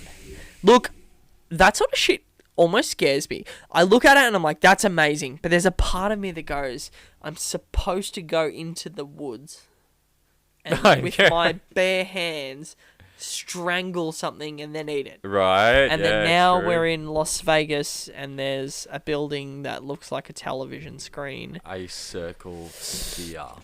Look, I think generally we are designed to be hesitant to change like that.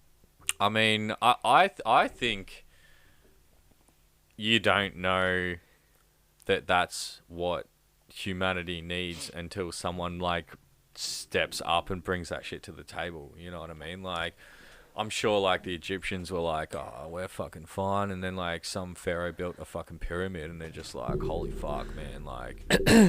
Until you listen to Randall Carlson. What's his name? Is it Randall Carlson? I don't know who you're talking about. The guy from Rogan. Oh, no, Graham Hancock.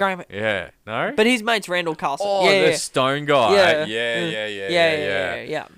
Man, they think that the ancient Egyptians inherited all that. That wouldn't surprise me. That's like pretty stock standard for like ancient civilizations. They just like build shit over old shit and 100%. Well, that's what we do. Man, not in Australia. No, we're a young country, bro. Like, but we bulldoze shit. Yeah. Well, the Frankston, we've got an apartment building that's being built next to where the old Kittens was. Yep. Oh, dude, I've seen that. Yeah. Man, isn't it so funny how it depends on how long you've known Frankston for. Is it the deck? Yeah. Or is it where Kittens used to be? Right? Yeah. No shit, man. Like the lowest strip club in the Southern Hemisphere. That would have to be. I don't know. I was a kid. It was the the strip like, club. You think about it though, like that was the butt of my parents' jokes. It'd be like Kittens. Antarctica. Like, there's no fucking strip club down there, man. Like, I guess so. Anyway. Yeah. Did you ever go to Kittens? No. Do you want to know something? Dude. Hand on heart. Never been to a strip club. I mean, you're not missing out on much, man. No. You're literally saving your money. Yep. I went once when, like, I just turned 18 and it was, like, a fucking novelty thing. Yeah. And then, actually, one of my stepbrothers' bucks party, literally the weekend before the COVID lockdowns. Like, dude, I took a train up to the city and it was empty, bro. No one was on it because, like, everyone was, like, fucking scared of getting COVID and shit. We went to a strip club that night, went to the Crown Casino, went to a strip club, and I was sitting there with my dad, and I was just like, man, this is not where I want to be right now. Every time I've imagined, so I say every time, like twice, I've imagined myself going to a strip club. It's not with JP. No way. It's not with JP. No way, man. And like, yep. Dude, like, I was Papa just P like, is dude, not at the strip club with me when I think about it. I need to go the fuck home, man. Like, I have no business being here. I don't want to spend any money here. No, I'm too Dutch to go to a strip club because the Dutch hold on to their money. They don't give it away. And that is an establishment about giving your money away. It is the biggest trick. Yep. The biggest trick known to man. Yeah, that's why you'll never find a Dutch person in there. Yeah. Really? Maybe. I don't know. Maybe like Dutch villains with hollowed out volcanoes have made their money. But they'd have their own strip club in the volcano. Correct. They own the strip club. Yeah, no. That's... Yeah, no, I've never been to a strip club. You gotta wonder, being a person that doesn't often frequent strip clubs, like how... Like I wouldn't... Is there a strip club on a Friday night? There would be. But like a Wednesday night? Is that Wednesday night strip club? It'd be like the D team on that night, wouldn't it? Was that a joke? No, like A, B, C, D. Okay. Well, maybe the Z team. No. Okay. Let's call it the F team. No, the F team. Let's call it the G team. The G team. Yeah. On a Wednesday night. Yeah, well... Ooh. Right. I'm pretty sure in America... Wednesday night on the strip club. What? Wednesday night. Wednesday night, man. Like... Surely it wouldn't even be profitable for them to be open. Look, electricity has a cost. Right, dude, paying staff, like, and I don't know if they're like... And it's probably less than the Make-A-Wish strippers. Are strippers on an hourly rate? Like, do they... I don't know, I'm not one. I know I look like one, but... Do they just, like, get the money off the guys that they dance for and that's how they get paid? Or do they have, like, a base pay and then they take the extra money on top of that for their dancers? Like, these are all questions. Yeah. That I know have someone no I can answer ask, to. but I can't ask them right now. Right? Like, Yep. what the fuck is going on in the strip club scene? Yeah. I feel like anyone who would own a strip club would just be like, just a fucking dirty cunt. Like, I'm going to say it. Like, just the sort of cunt you wouldn't have over for, like, a Sunday breakfast, man. Look, like, they definitely have a Nissan 300 ZX. Yeah, right. Sure, and reckon they're a mad cunt with it, 100%, 100%. And full sleeve, jacked. Tribal sleeve. Or dwarf. I mean, Short. maybe. Like real, like... Not like an actual dwarf, like no, just dwarf. a short person. Like, Peter Dinklage. Thank you. My boy. Yeah. Big P. Little P. Little P. Little P. Yeah, no, seriously. That's the vibe I get. I mean... Like, do they get interior designers in to do the inside of, like... Or are you just like, I've got a mate who can, like, fucking put a pole up and, I've never been in one. Seriously. Yeah, it's a dark place. Is it? Like, Let's turn the lights on. lighting-wise. Oh. Like... Yeah, right. Fucking strip clubs, eh? What's next? I will put mine on. Okay. So this has a bit of a preface. I nearly put this on in episode 9 or whatever episode I did with Mon. Okay. Yeah. Oh, because you guys have to finish early. Yeah, I literally like yeah. had this queued up and I was about to put it on, and then Henry fucking wake up. Bloody H-Town. I know, right? Oh, I said his name. Oh no, but I was recently told I said his name in episode 1. Oh, that's awkward, man. So, like, now I the mean, you kid's can name. edit it out if you want. Nah, it's alright. We'll just Henry woke up. So yeah. Mon's like, stop saying his name. No, it was me. I was the one who was like, yeah, we're not saying his name. Yeah, okay, fair enough. But I like literally, fuck, man. I had a video that went to 1.4 million people. Right. It makes you start to think, like, do I want my kid on there? I mean, like, it's going to be an integral part of their teenage years, bro. Like, I don't want him on there. I don't want him on there Seriously, either. No. But like, I don't like if I'm gonna make an internet show. Like, obviously, I'm doing it for fun, but obviously, like the end goal is like success. Sure. So you need to think about like, what if it does catch? Yeah. Do I want my fucking child's face on it? I mean, no. We can probably delete this episode after it gets big. No. Well, I'm fine with the name now. Okay. The name's now out there. Just not the address. Like, Henry can be fine. Yeah. Henry in Frankston. Obviously, Henry Pater in Frankston. But nah, it's too much information, bro. no, seriously, I was like not interested in having his name out there. And then literally someone was listening to the podcast and said, we went to their baby shower and they were like, you said it. Yeah, so episode 1, you said Henry. I was like, oh, did I? Damn. Like, yeah. Okay. Anyway. Cat's out of the bag. Cat's out of the bag. So the reason I'm going to mute this because... It's an ad. It's an ad. They're fucking shit. Oh, man. Nah. It's just not it. Nah. You said ads are shit. This is my childhood. Not all ads are shit.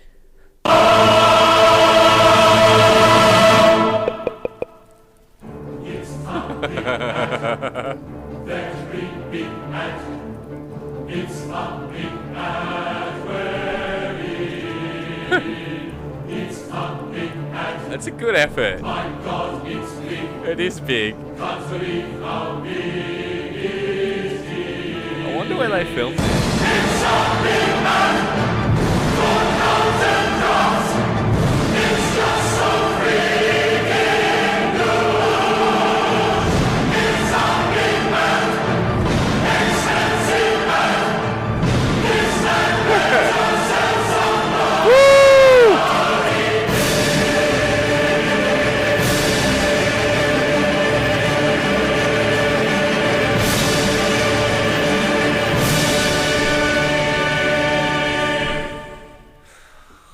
Not all ads are bad.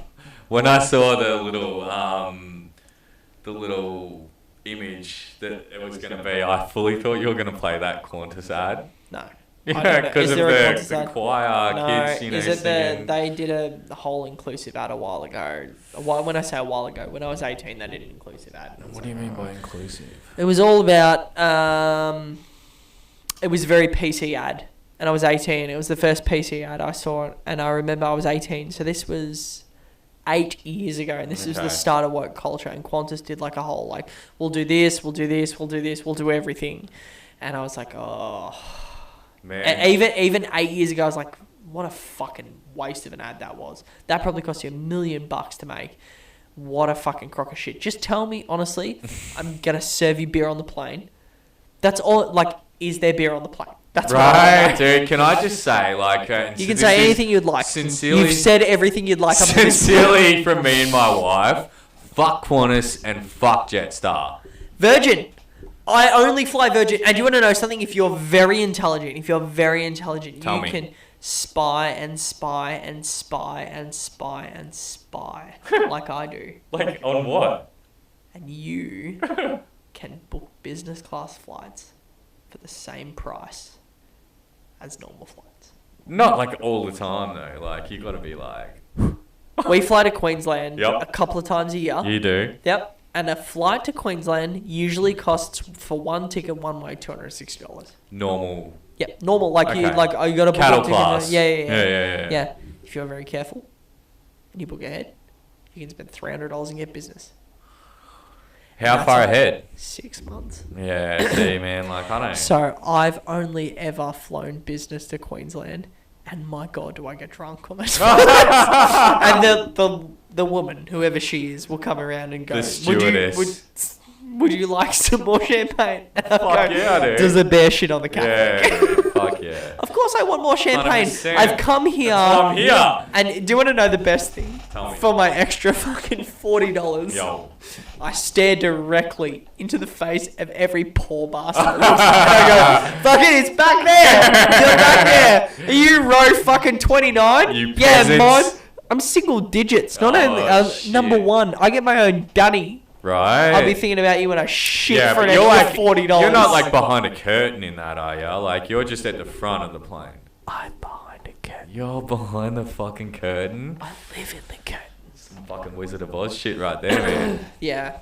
No, the curtain's the whole thing. And yeah, you get free grog. They literally approach you and they say, would you like champagne before takeoff? And I'll be like, yeah, I'd like champagne before takeoff. So, do I look like someone that does not want champagne for takeoff? For an extra $40? If you're a normal pleb and you booking your flights like literally like a couple of weeks or a couple of months beforehand, how much is business class to Queensland there? $1,200. Fuck that, man. Yep. Like, seriously, it's $1,200.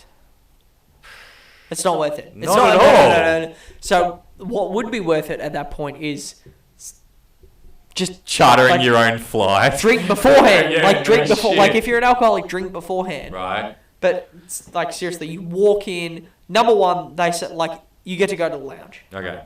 So you go to the lounge and they have all the sausage rolls you want. For free? For free. What? All the Sauce? sausage rolls.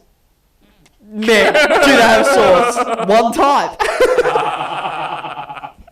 Sauce, sausage rolls, anything you want. Meat Sometimes pies? no. Okay, no, I just you No. usually see sausage rolls and meat pies together. Yeah, ravioli. But what they also have is an open beer fridge, and you can just keep going back For free? for free. Wow. Yeah. My dream is to go there 4 hours beforehand. I just get Catch a 5 o'clock flight. fucking tanked. Boys trip, business class flights. They wouldn't let you on the plane. They'll let me. They would not let you on the plane. But you have to be secret about it. You That's can't the be a problem. bastard. That is the problem, isn't it? Yeah. There's too many bastards around. Yeah, no, but seriously, if you got tanked in the lounge and then, like, you just were like, okay, so I've got 15 minutes here. Okay. Well, you don't have to queue. Yep. Because you're business class, you get priority boarding. So they say... So you're going first? Yeah. Yeah. And then No, so you're in the everyone else. lounge having your 19th beer Yeah. for free. Yeah. For your extra $40, Yeah. 19th beer for free. Okay. So it's worth it. Yeah, I mean, it's worth it. I'd pay 100 extra bucks. Yeah, I for know, that. right? But you're having your not 19, usually like 4th or 5th beer for Yeah. free because you get there an hour ahead and you're like, well, they're free, so I'll have like 4 or 5. Got to take advantage. 100%. And then they say flight VA 306 is now open for boarding Nice. for priority members. Oh, they do say that. Yeah. And you sit there and you go, Fuck the priority members, man. And That's no, what no. I'm sitting there saying. No. I sit there and I go, they're not going to leave without me. I'm a priority member. He just picked up his drink and looked at how much was left in it. Yeah. No, but you finish your drink and then you sort of strunder up on the right-hand side. You've got all the cattle in the left. The peasants. Queuing, going, oh my God, I'm so stressed. I fucking hate this flight. Just need to get to this like sales meeting in Sydney. Yep. Oh my goodness. And then you Stroll. all you have Strut. all you have to do is not talk. Okay. If you're drunk. Oh, yeah. Shut the fuck up. Yep. And when they say, would you like champagne for takeoff? You say, You nod. yes, please. Yeah, I fucking love some champagne. No. Just say, I'd love some. Love it. I'd love some. I'd love some. Yeah, cheers. Mm-hmm. Thank you. And then she pours it for you. And then, if you're lucky, what you can do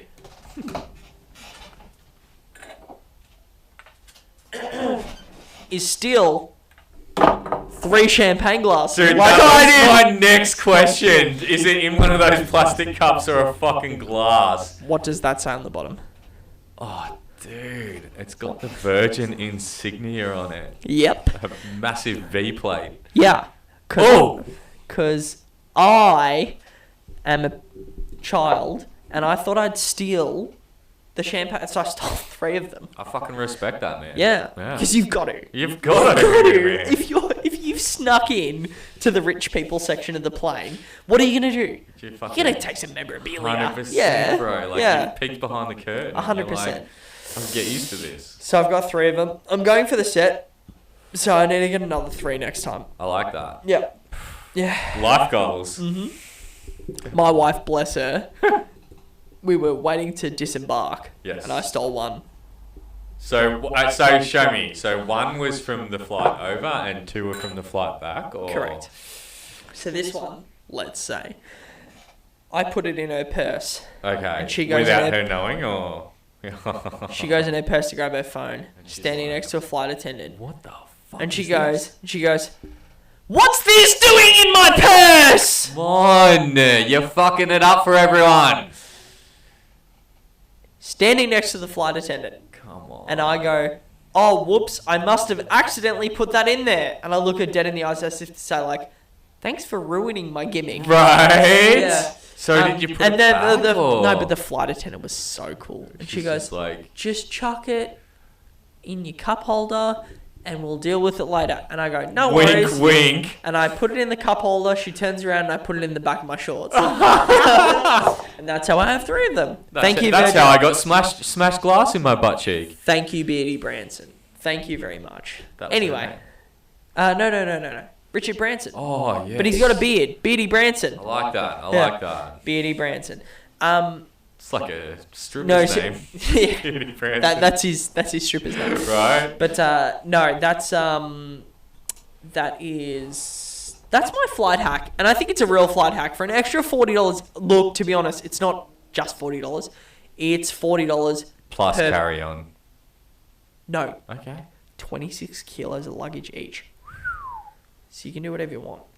You could fucking put a horse in there. I love Virgin, man. Me too. Yeah. Seriously. Fuck The yeah. lounge is good. Yeah. But it's $40 per person per way. So it's $80 if you're lucky enough to have a wife like mine. I mean, an extra $160 each way. Dude, that doesn't that's seem a dinner. like, yeah, that's a shit, fancy man. dinner. You know what I mean? Right. Like you just got to be prepared, and you got to look out, and you really sort of look. You do have to pick shit days to fly. Like we'll fly on a Tuesday. Who cares though? Like, But we'll fly on a Tuesday at 3:00. Yeah. And it's like 3:00's a great time to fly, Right. Because that's when you want to drink. And there's a time difference when you get to Queensland too, isn't For there? sure. So like, For it's sure. really, what do you land at, like 4 o'clock or something? Yeah, I've become quite rude about the whole thing, and I will not fly anything on it. Like, if someone's like, "Hey, come to Sydney tomorrow," I'll be like, "Nah." No, I got to pre-book in 6 months. I'll come in 6 months. I'll fucking drive up. Yeah. No, seriously, I'll drive up now. Right. Absolutely. But no, seriously, that's my little flight hack. I like it. But taking it back 10 minutes now. Okay. Aaron Belial. So the reason I like Aaron Belial is because we haven't even watched your video yet. I know, right? Dude, this is going to be a 3-hour podcast. I It love might it. actually be a 4-hour podcast. I love it. Aaron Belial's cool because I think that comedy, I think everything has become very woke. Yeah, you agree? Oh, dude. Like, Yeah. And I mean, so many fucking people you talk to are like, how's this fucking bullshit? But no one will say it when it matters. Yep. Like, don't you agree? Like, I pitched it up wrong. So this guy he's got cerebral palsy, Okay. which arguably is geared woke, but it's the wrong woke. You need to be having transgender. You don't need to be having cerebral that's the palsy. ace card at the moment, isn't it, Yep. man? Like, Yeah. Or maybe So- even like, I mean, I'm not gonna say it. The Palestinian card at the moment is a fucking hot card to have. I just put the camera on you. I mean, like, it's like So yeah. I'm a retard. So I Okay. literally was like, obviously the war happened, or like whatever happened. I was like, okay, so I know zero. Okay. So I put YouTube on and I worked out the history, and I was like, It's a long history. the Palestinians and the Jews, and they want their capital. And I was like, okay, so now I know the history. Yeah. Who's right? I Dude. do not know. I'll tell you who's not fucking right. I knew 0, Yeah. and now I know 1 out of about 99. Yeah. So that's why I haven't brought it up on the podcast, Right. because I do not know enough. You know what's not fucking right? The slaughter of innocent people. No matter what fucking country they're from. Look, 100%. Yeah. 100%. Do we want to go there? Do we want to watch some comedy? Yeah, we'll watch the comedy. Like, Anyway. fuck Hamas, alright? That's all I have to say. Look, if you're going to call yourself Hamas... It's an acronym. I'm pretty sure it's an acronym. Is it? I don't know what for. I don't know but- though. If you're gonna call yourself Hamas, that's like immediately like a red flag. No? Yeah. It's like, oh, so like my name, like, oh yeah, you call the insurance company to like update your info, and it's like, oh, yeah. So it's Taliban spelled TAL, and then at the end PTYLTD. Right. It's like, okay, cool. So like you behead people on the internet and Are you registered for GST? Oh, Or? fuck me, man. Like, have you ever accidentally, like, I'm No, I talking haven't. circa 2000s, you're in high school, like... How old are you? I'm fucking 35, bro. Do you know something? You're 10 years older than me. I know, dude. When you were saying that shit about being a fucking... 97. 97, What I are was you, like... 85? 89, man. 89. Like, Okay. Dude, Bruce is 89. right, my boy. Yeah. Yeah. I mean, I don't feel Bruce any the older. Hilux. Right. Yeah. Nah, look, it's all just fucking... So after you turn 30, I feel like you don't give a fuck anymore. So, when I said, dude, you're like older than me. Right. It's because you don't feel older than me. Yeah, and like, you know you what I don't mean? feel younger than me. No. Like, Well, Xanthia thought I was 30. the old soul. Look, dude, seriously, old souls. We're wise. Yeah, no, but like, do you think old souls are a thing? In what context? So, I understand half of old souls, meaning like, I think it's a reincarnation. Is it a reincarnation? I don't believe in reincarnation. I kind of don't. I don't. I don't. I do not believe in reincarnation. However, when people say you're an old soul, I go, yeah, I am. I've lived this shit before. But I don't know if it means I've lived it before. I think that's what it means. Like, but in like a... Your soul died, went to heaven or wherever, and then you were like rebirthed as a child with like a new identity, but there's like still some like base level code. Like there's still some base level code hanging about that just you fucking like carry yourself like you know the fucking world. You know shit. Look into my eyes. I really don't know what it... I fucking know shit, man. Sure. Like, I've been here before. I really don't know what old souls means. However, so many people tell me I'm an old soul, and I know I'm an old soul. Bro, do you know what I get? And not often. I used to get it a lot, but not often so much now. But like, you've got a good aura about you. Like, yeah. Fucking what? Yeah. I don't know. Thank you. I haven't worked that out. Yeah. I really haven't worked that out. I'm not really... I don't so much go for that super spiro stuff. I mean, who fucking knows? There's a lot of weird shit in this world. Well, the reality like is... resonant fucking... What was that thing? Resonant fucking voice tones. How do you know how to use fucking cutting compound on your car? Because you read the back of the fucking label and you know how to use it. You're never going to know that one. Like, if you were just to pick it up and, like, if someone gave you, like, the cutting compound, you'd be like, what the fuck do I do? I say cutting compound is... All right, here's one for you. But how the... You? Me? You? Me? Me? You. Me? You. How the fuck did they know how to make cheese? Dude. That's a big process, right? Like... It has to be a fuck up. Dude, I just, like, feel like it was taught by greater powers. Like, you don't just stumble upon that, man. This is why I believe in God.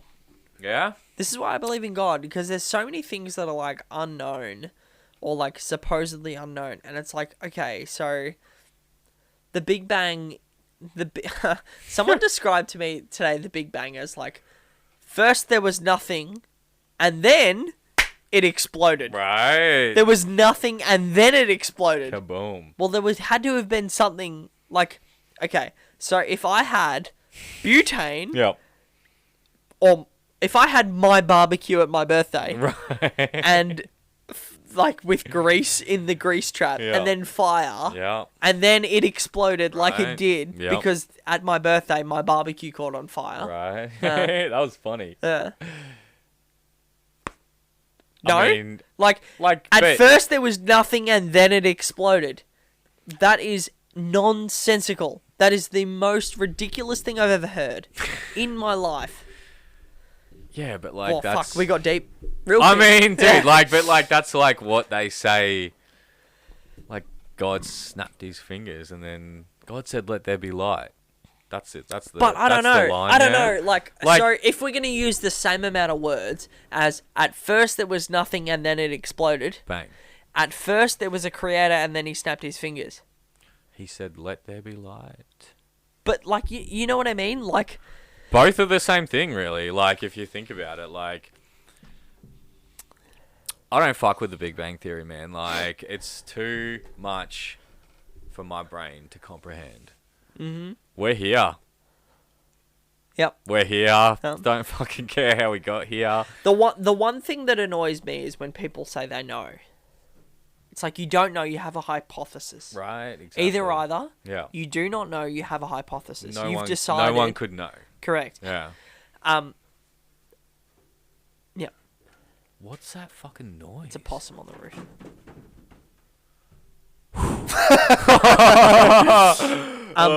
So this guy has this guy has cerebral palsy. Okay. And this is his first Kill Tony. You've never seen Kill Tony? I heard it on the last. Okay, so Kill Tony, the premise is, see the bucket? Yep. Yep. They pull a name out of the bucket. Okay.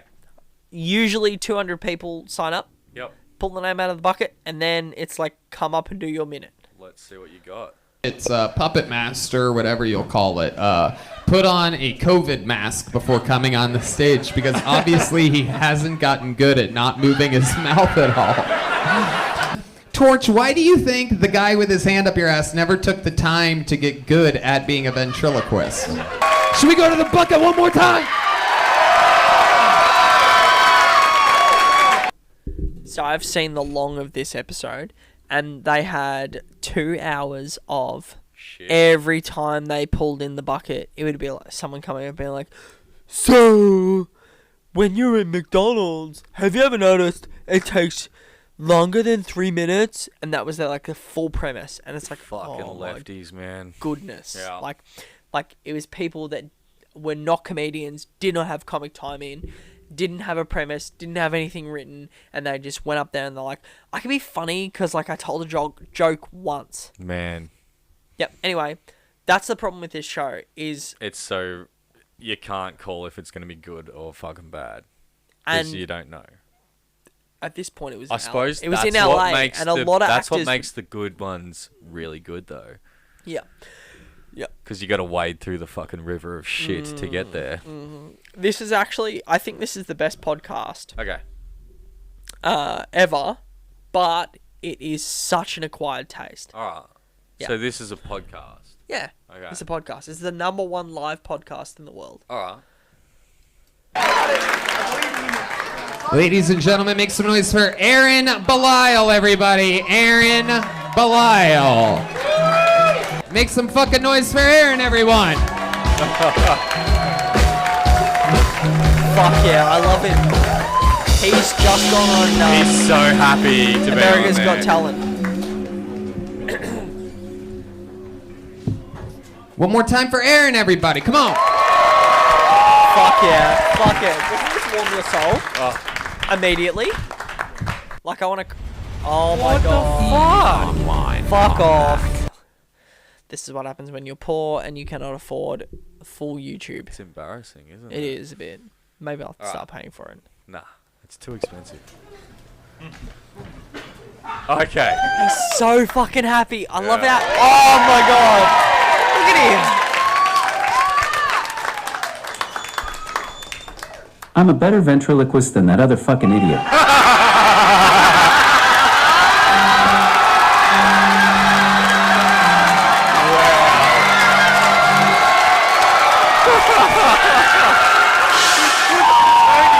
Tony's like, fuck yeah, that's a comedian, straight out of the game. Yeah.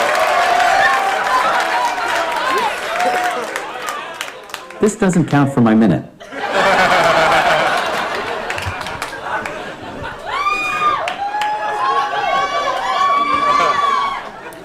Most of you look confused as fuck right now. I know what you're all thinking. Who ordered Stephen Hawking off of Wish.com? So, he has cerebral palsy. So his can't left talk? he can't talk. Okay. His left hand is like cocked back. If you're only listening, not watching, he has the biggest grin on his face you've ever seen in your life. Right. He's so like, happy. "This is my And that's fucking what I moment." love about Aaron Belial. So I think Aaron Belial and Shane Gillis are all time. I think Aaron Belial is the future. Okay. And he's got, so his hands like bent back because he has cerebral palsy, and he's just so happy to be doing stand up. Like every time I watch him, my heart smiles, and his jokes just make me laugh like too much. The fucking crowd love him too. Tony's just We look sparking similar, Siggy. but the difference is Stephen Hawking is smart, and I tell dick jokes. He might be smarter than me, but I would beat him in a race.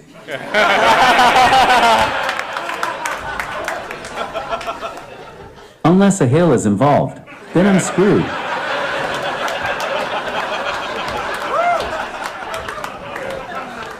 We also have different conditions. He had amyotrophic lateral sclerosis, and I am Canadian.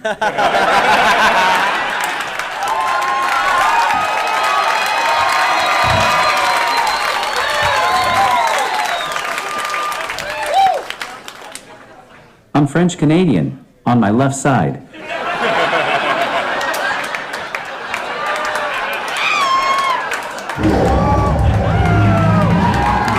Okay, that noise you just heard means like your time's up. So you get a minute of stand-up comedy, and if the kitten rings, meow, means you're at a minute. The lion means you've gone a minute 15, and you need to stop now. So Okay. if Tony, who is on the screen right now, decides, nah, fucking keep going, it means like history's being made. So he'll like play the. And line. he'll say, no. Okay. Okay. No. So the guy on the right there is Brian Redban. Brian Redban is the pod producer father. So he started Joe Rogan Experience with... Yep, I've heard the name before. Yep. And he started YMH. Yep. And he started Skeptic Tank with Ari. And like, but the problem is they all fired him because he's actually a dick.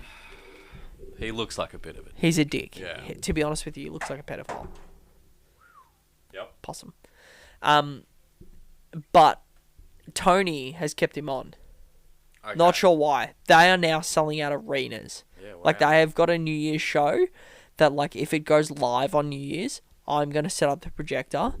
And wow. I'm going to, like, I don't care what anyone wants. That's I've got what's a New going Year's on. I've got a New Year's Eve party. Yep. Are you coming? Oh, dude, I've just heard about it, but probably. Dude, I invited you. It's on Facebook. Fuck. I don't everyone fucking have Facebook. Do you want to come to my New Year's Eve party? I mean, it'd be rude for me to say no Yeah, now, okay. but like.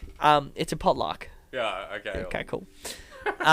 Anyway, we'll talk about that later. Yeah.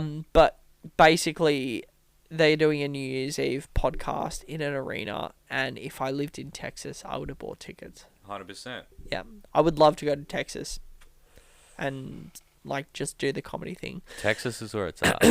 Man, Austin's where it's at. I think I'll talk about this after, but I think Austin is the future of LA. Yeah, I'd agree with that. Yeah, and I Because think LA's so fucking shit now. And I think comedy's coming back because of the move to Austin. And there's so many people moving to Austin because of the Hollywoodification of like horseshit comedies. You can't have a The Other Guys or Daddy's Home or Step Brothers version of comedy anymore. You have to have this woke PC bullshit, and Austin is a different movement of comedy. So it's so funny how many of the stuff you've said will segue into like my next video to show you like how shit LA and San Francisco has gotten. Thank goodness. I mean, dude, like it is What are you going to show the 100,000 people homeless there? zombie That town. where man. they're like literally not interested in cleaning it up. That happened in Austin. So it always starts with a few and leads to the many. Mhm. Yeah. And it started with a few in LA, and they were not interested in cleaning it up. And then now it's 100,000 people. Whereas in Austin, there was 2,000, and they literally bought a hotel, put them all in it, and helped them like rehab. they like actually fixed it. For now. It's do you know how many illegal border crossings are happening every week on the Texas border? No. It's like 50 to 100,000 illegal immigrants coming in. And everyone laughed at Donald Trump when he said, build the wall. Like, I remember, like, so I was 18 when that was going down. Okay. So I was very young, very impressionable. Yeah. And all my friends were laughing at the wall. And I remember this, like, thought, like, I remember going, yeah, like, that's dumb to build a wall, like, build a prison wall. I remember this thought popped into my head going, but that's going to keep out the people that are illegally crossing in. Bad people. Yeah. If you build a wall, then you can control what's going on. 100%. Yeah. But build a wall is a very, very utilitarian way of... It's a nice way of saying we're going fucking to... closed. Yeah, we're going. Yeah, we're fucking closed. But like, we're going to let people in who are going to build the US. The US is the land of dreams. Not anymore. Historically, it's the land of dreams. Yeah, we're going to let people in that want to fucking open a burger franchise and like. The American dream. Yeah. Is dead. I think Australian dream's dead. I think dreams are dead. The dreams are dead. Dreams are dead. Yeah. Stop dreaming. However, like putting up a wall stops cartels and stops trafficking and stops all this like weirdness. Anyway, we're gonna watch the. Let's say. I think Aaron Belial is the new movement of the next generation of comedy because comedy is about surprise. Yep. And watching a guy who has cerebral palsy come out and put a UE boom next to a microphone and roast some shit ventriloquist before him. And so the way this show is run, so his first joke was about, like, I'm better than that ventriloquist. 100%. Yeah. He wrote that in the green room. Yeah, I like that. Well, not even the green room. He must have wrote it when he was walking up there because he wouldn't have known that guy was going before him. Worse. He wrote that in the alley. Because I know how this show works. They wait in the alley out the back of the comedy club. Because there's 200. There's 200 of them. Yeah, okay. So that sign up, and they're out the back. Like, think about that time you went to a restaurant in Melbourne, and it smelled like piss. It smelled like piss, yeah. Yeah. And you're out the back in the alley. Going like, fucking, where am I? Blah, blah, blah, blah, blah, blah. I'm going to take a piss on this wall right here. Yeah, literally. Yeah, he's smelling that piss. And I know for a fact he signed up for 8 months for this show and waited out the back in the alley. Every time. Fuck. The show's 10 years old now. And he wrote that joke that night. Listening, probably on Instagram Live, to the show, knowing... It would be better if I add a contextual joke. 100%. That's cutthroat. Yeah. That's cutthroat. Fucking oath, man. No? I agree. Yeah. Yeah, and that's what comedy's about. Yeah. Like, seriously, I genuinely believe that is the antithesis of, like, a good comedian. If you are happy to wait out there for 8 months in the fucking cold... I mean, you could say with that cerebral about palsy... anyone doing anything, though. Like, if it was like a cooking show... And he was waiting out there to be a guest on the cooking show. Absolutely, like, absolutely. It's not a comedy exclusive thing. But what I'm yeah. saying is, I like comedy. Yeah. Really? Yeah. Yeah. But like, I also like cars. And if you were gonna do something about cars, and you were gonna wait in an alley for 8 months, yeah, let's go. Let's go. Yeah, fucking he's actually got that like entrepreneurial spirit. I don't think he's the Gary Vee of cerebral palsy people. Literally. The Gary Vee of retards. But like yeah. Yeah. And I love it. Yeah. Alright, let's have a look. If there's more, everybody, hold on. If there's more that you want to do, you just go, and then whenever you want to be done, you be done. That's huge Aaron because he got the lion, which means shut the fuck up. And Tony's like, no, you fucking go. And he's typing this. No shit. He's on his phone like fucking one thumb because he's only got one hand that works good. He's typing You'd be this. good at And it. he's laughing. Look at him. His brain is there. I didn't hear the kitten. Wait, no. Earlier, I said Donald Trump has a comedic timing brain. Yes, yep. Yeah, and Donald, you could see him. He told the joke in his brain. Yeah, and then he told, and then he yeah. waited, and then he told the joke. Yeah. Aaron told the joke back, and then he had to fucking type it out Yeah. with one thumb. Yeah, and that's so good. Right. Over the roaring fucking applause. Wait, what did he say? Roaring fucking.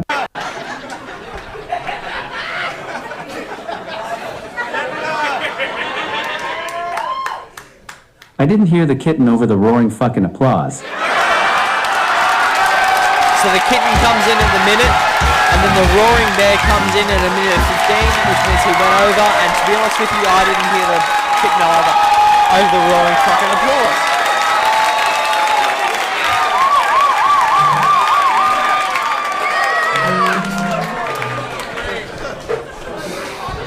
Holy shit, dude, that was amazing. Brian never says anything other.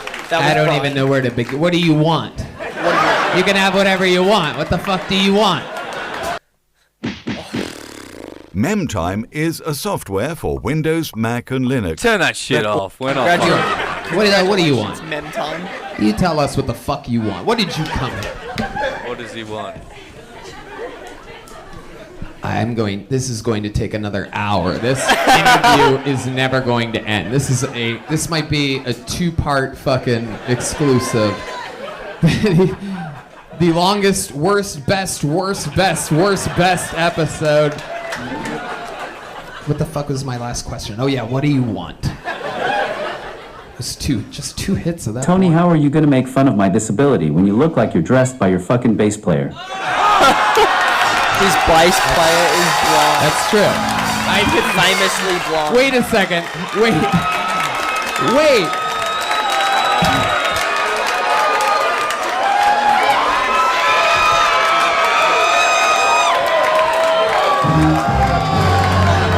Let him go.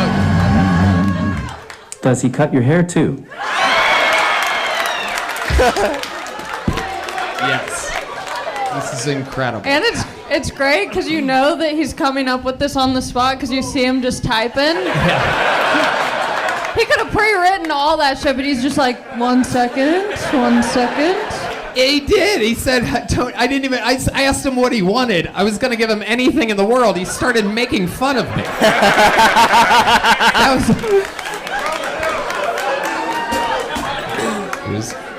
I can't speak, and I still can't say ChatGPT better than Ali. I'll beat your ass right now. I think that's a callback to earlier in the episode. Tony, can I just say, I'm so glad that Michael Laird can't see this right now. Michael Laird is another disabled guy on the show. I mean, honestly, I know the crowd's groaning, but I think that's the funniest thing I've ever heard you say. I found it to be hilarious. Is there more? Ladies and gentlemen, Aaron Belial. Yeah, 18 minutes. We'll just cut it there. So I love Aaron, and I'll tell you the reason I love Aaron, because I think he's surprising and I think he's authentic. I'd like to see what he does next. He does. He goes up regularly. Wow. No, he's funny and I love it. I think it's because great. like it's a gimmick. It's a bit of a gimmick. It's all a gimmick. Yeah. Fox News Dads is a gimmick. It's my wife. Screaming into the microphone like Sam Kinison is a gimmick. It's a gimmick. It's all a gimmick. That's your calling card as a comedian. Yeah, 100%. What's your calling card as a comedian? I've done one. What's my calling card? I Reading don't your have phone. one. Yeah. Oh my goodness. Forgetting my fucking notes. That's my calling card as a comedian. No. When are we doing it? You doing it? Oh, dude, I've like I've tried to sit down and like think of a set. Like, I've got a couple of funny things that I would say, but I wanted to sort of like join them together with like a main theme. joke story. Yep. And the only one I could think of was a joke that I heard many, many years ago. And I was like, fuck. I wonder if I could tell that joke on a comedy show stage. Because all of those people are going to know jokes. And I just was like, I wonder if they know that joke. Because it would like tie in everything. They've all been told. They've all been told, haven't they? Yep. Do you know the joke? Yeah, I get it. 100%. Do you know the joke? Yeah. Look, I guess the reason I want to do it is because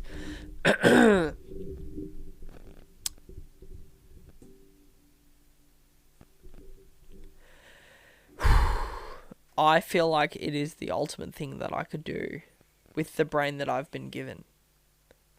You know what I mean? And I feel like knowing you, so I guess we met in La Cola. Correct. Yeah. And straight away, you told me something that like resembled a stand-up set. Right. Yeah. Yeah. Like straight away. Yeah. And I was like, that was like good. It's pretty funny. That was good. And that was my life. Like that was something that just happened to me. Yeah. It was an Australian version of a Theo Vaughn set. Okay, yeah. Do you know Theo? Yeah. The guy with the Theo's mullet, good. Yeah. They're moving furniture in my DNA. I'm from Louisiana. Look, I guess, yeah. I actually see you as someone who could end up being like quite a famous comic. Do you know what the biggest problem I have is? I don't fucking remember anything. Just like, I've drank too much, I've fucking smoked too much. And I got a like, question for you. Yo. Do you remember your PIN number? I do. Why? Because it's attached to your money. No, because it's a relevant word that I use. Do you remember something? Like what? The first thing I did when I went up and did comedy, the first thing I did was memorize my set, and then I forgot it. Yep. And I memorized it. Right. Damn, I memorized it. Yeah, you were fucking up there, bro. Hours. You were literally hours. Because I'm a gardener, which means I don't talk to anyone all day long. You were like I listen naked to it. up there in front of everyone. Yeah. Vulnerable. You were vulnerable up there. Yeah, I'll give you an insight. So what you see when you're doing stand-up is you see yourself behind you. Yeah, okay. You All see right. you actually have an outer body experience. Yep. And you see your own silhouette. Scary shit. Well, it's really scary shit. Yeah. And that's why you forget, because I've got a really loud inner monologue. Yep. So when you've got that pressure, this is, I'm thinking about it right now. This is not that pressure. This is like fucking, there's a screen in here. No one's like, no one's. There's really not listening. an audience. Yeah, like, there's no one really there, listening. like Yeah. being like, what the fuck are these guys talking about? Wait, I can do it here. Yep. But like, I start talking in front of 38 people, and I can talk in front of 38 people. But as soon as you have to make 38 people laugh, That's laugh is story. hard. Laugh is Yeah, hard. yep. Laugh is in the ribs. Mm. Yeah, laugh is proper. When I think about laughing, I think about It takes footy something boots in the special. ribs. Yeah, it takes Yeah, something it's special. like aggressive. Yeah. It hurts. You got to get in under the ribs. Gotta go up there with and something fight. quite hard, and you got to pry it up. Mm. Yeah, and that's how you get the laugh. They go, no, seriously. Yeah, no, I get it. It's just a funny analogy. Yeah, but like if I was gonna go and, because I pitched a development site to Ross Lyon, and the best real estate agent in Victoria. Okay. And I did it flawlessly, without any practice, Mhm. and without any. And Ross Lyon Do you know who he is? If he's a real estate agent. No, he owned like the fucking Brisbane Lions. Oh yeah. Or like was the coach of the like he Like, he dude, was I- he was like on the I footy said, show. I He was on the don't footy fuck- show. I don't fuck with sports, man. Like, do you know something? I don't put I a don't- Ross Lyon do you clip know on. something? I I don't don't give a really fuck about I don't Ross really know Lyon. who Ross Lyon. It'll be Lyon. What's He wrote lion like the animal. Rude. Mr. Rude. Mr. That's Lyon. Rude. That's rude. Yeah. Ross Lyon is a former Australian rules football and the Blah current blah blah. Sport. Shit. Yeah. All right, we get it. St Kilda. All right. But he was a coach. Yeah. He's a footy coach. He's I'd been like- on the footy. He's been on the footy show. Yeah. I don't care. Nah. Like, I just don't like. He inquired on one of the development sites we were selling. Yep. And I had to pitch to him. That's intimidating. See, so like, if I had to have done it, it wouldn't have mattered to me because I don't fucking know who this guy is, right? Like, Josh knew. Another guy. It's just another guy. Josh explained it to me. So Josh fucked you up. Yeah. He And fucked you. Josh was like, just so you know, like, this is important. Say it afterwards, Josh. Come on. And then I put the wrong address in.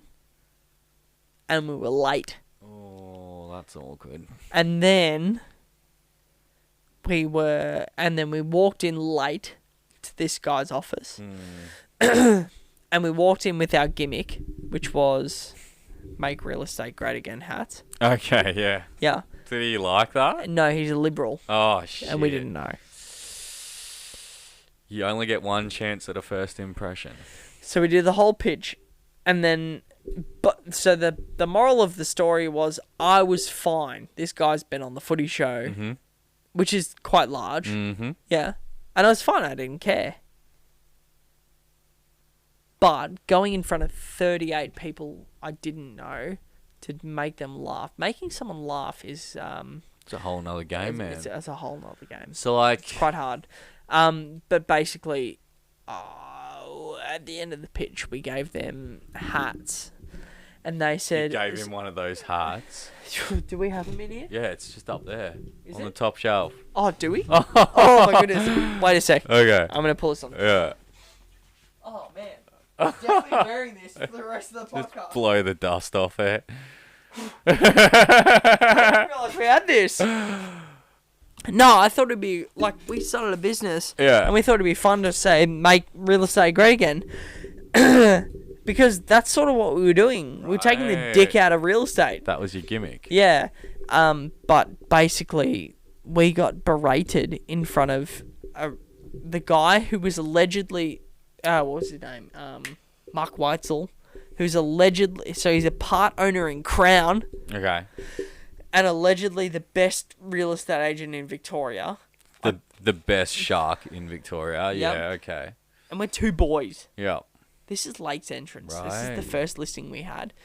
And you bested this motherfucker? No. Oh. No. I went home with my tail between my legs. Shit. That's a lesson though, isn't it? Yeah, for sure. Yeah. Anyway, we handed him these hats. And he's like, so you've come here with hats with a guy who's like basically like up for criminal charges. And we're like, fucking, we're just trying to like start a conversation. Yeah. It's like, up for criminal charges. Criminal charges. This of is what? this is your thing. This is your thing, boys. Like, you need to check yourself.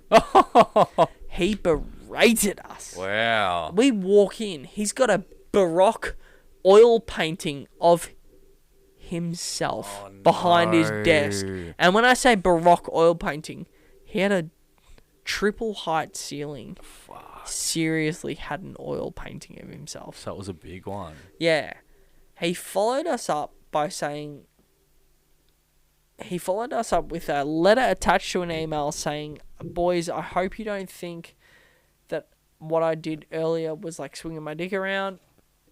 I just want to make sure you know I believe in you guys and I want to make sure you do alright. Anyway.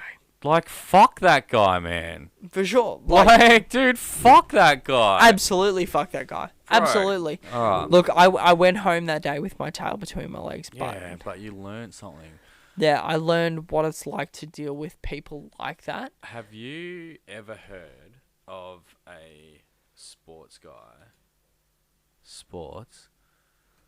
Sam Groth. Sports. Sam Groth. Do you know who Sam Groth is? No, I don't do sports. Right? So, like, I had no idea who this guy was. Like, so when the election was happening, we had a guy Which come election? in. The Oz one or the American one? Nah. Unfortunately, the Australian, even worse, the state election. The Australian one is The like literally watching state all the election, Make-A-Wish kids right? fucking run a marathon. So anyway, we do quite a bit of sign writing for the Liberal Party when they come in. Which is cool because it's a lot of fucking money, man. It's a lucrative gig to have, right? Go the Libs, eh? Go the fucking Libs, man. If you're not voting Liberal, get the fuck out of here.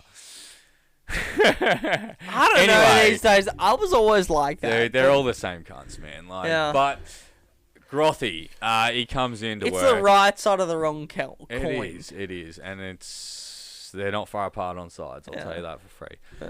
He comes to work, he wants to get his car wrapped. I'm doing his car wrap, blah blah blah blah, and he had on his campaign car #ready to serve, right? I'm Lovely, like, lovely. I mean, that's lovely. so fucking gay, dude, right? It's- Like. So anyway, when I say lovely, what I mean is typical like political, obviously that's like- virtue signaling. Yeah, dude, That's like- virtue like ready to serve. What are you gonna fucking pick up the fucking Smith's chips fucking salt and vinegar packet on the ground? Yeah, and like so, no, you're probably not. What you mean is like fucking ready to network. Like so, like I had to do the artwork for his car, and he's like, "Oh, I want to have that like ready to serve on there."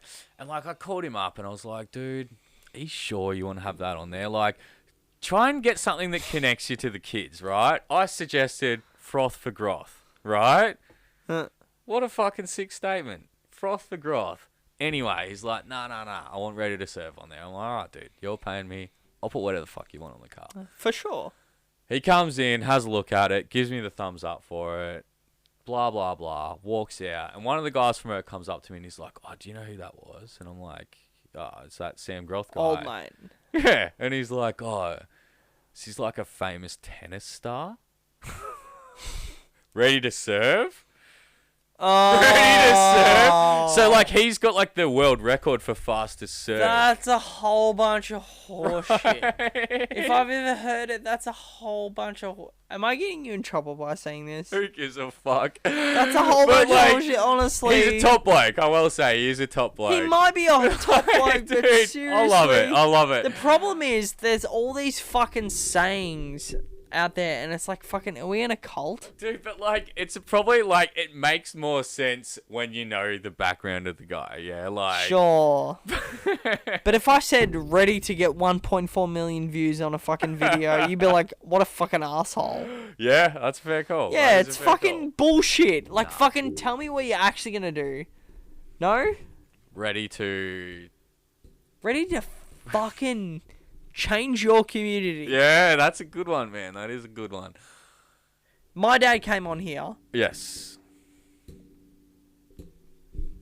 I'm hearing the spring action. Don't fucking tell anyone. I don't think they can hear it. My dad came on here. JP. And he said there, and this is the first time I heard it, there are like a whole bunch of people like sleeping on Ryback Beach.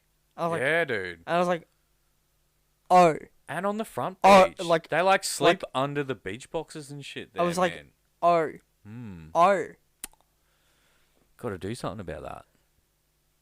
Right? Well, he is. And like, this is my dad. And that was Yeah. the first time I heard that on the Yeah. podcast. Yeah. But that's real. Like, what's old mate saying? Like, ready to serve. Ready to fucking get the people off the Ryback Beach. Surely that would be better on a ute, no? I mean, I don't know if that resonates with like, because I mean, let's be real. Homeless people aren't exactly showing up to vote. He has to win an election, you know. I just want to say, I fucking love you, Grothy. You're a fucking mad dog. But like, Yeah. Yeah, maybe we've been a bit hard on Grothy. he's a good dude. Yeah. He's a good dude. Mm. He's a good dude. Yeah. Ready to serve though, like, Sounds like, you see those American cop cars and they've got protect and serve on the Protect and side, serve, like, and then and they're you're fucking like, jumping on old mate's neck. fucking dude, George Floyd, man, like, George had a rough go of it. did he? Well, allegedly Did he was an he? actor, and he was a bouncer with the guy that killed him. Allegedly. He had more drugs in his system that could take down a fucking mid-sized animal. Toxicology report, man. Like, this shit, like, sparked a fucking movement in the United States, right? BLM, Black Lives Matters, yeah? It's all a show. It's all a show, man. Like, it's like, look over here while we're fucking up all the shit It's a over sleight of here. hand trick. Yeah, man. Man, that's it's it. all the sleight of hand trick. An absolute shit way for someone to die, for Mhm. sure, for Mhm. sure. I'm not Mhm. going to take away from Mhm. that, but what a fucking world we live in. Don't really want to say too much more about that. I just realised we've been on mic for an hour 15 after the hour 20, which means Okay. we are at 3 hours. I mean, I don't care. Let's keep going. What do we got? We got here? some more videos. I mean, we do. They're just like, I don't care. they're Dude, heavy dude, shit now. I don't man. care. Like, nah, not that. Go the first one. The first one? Yeah.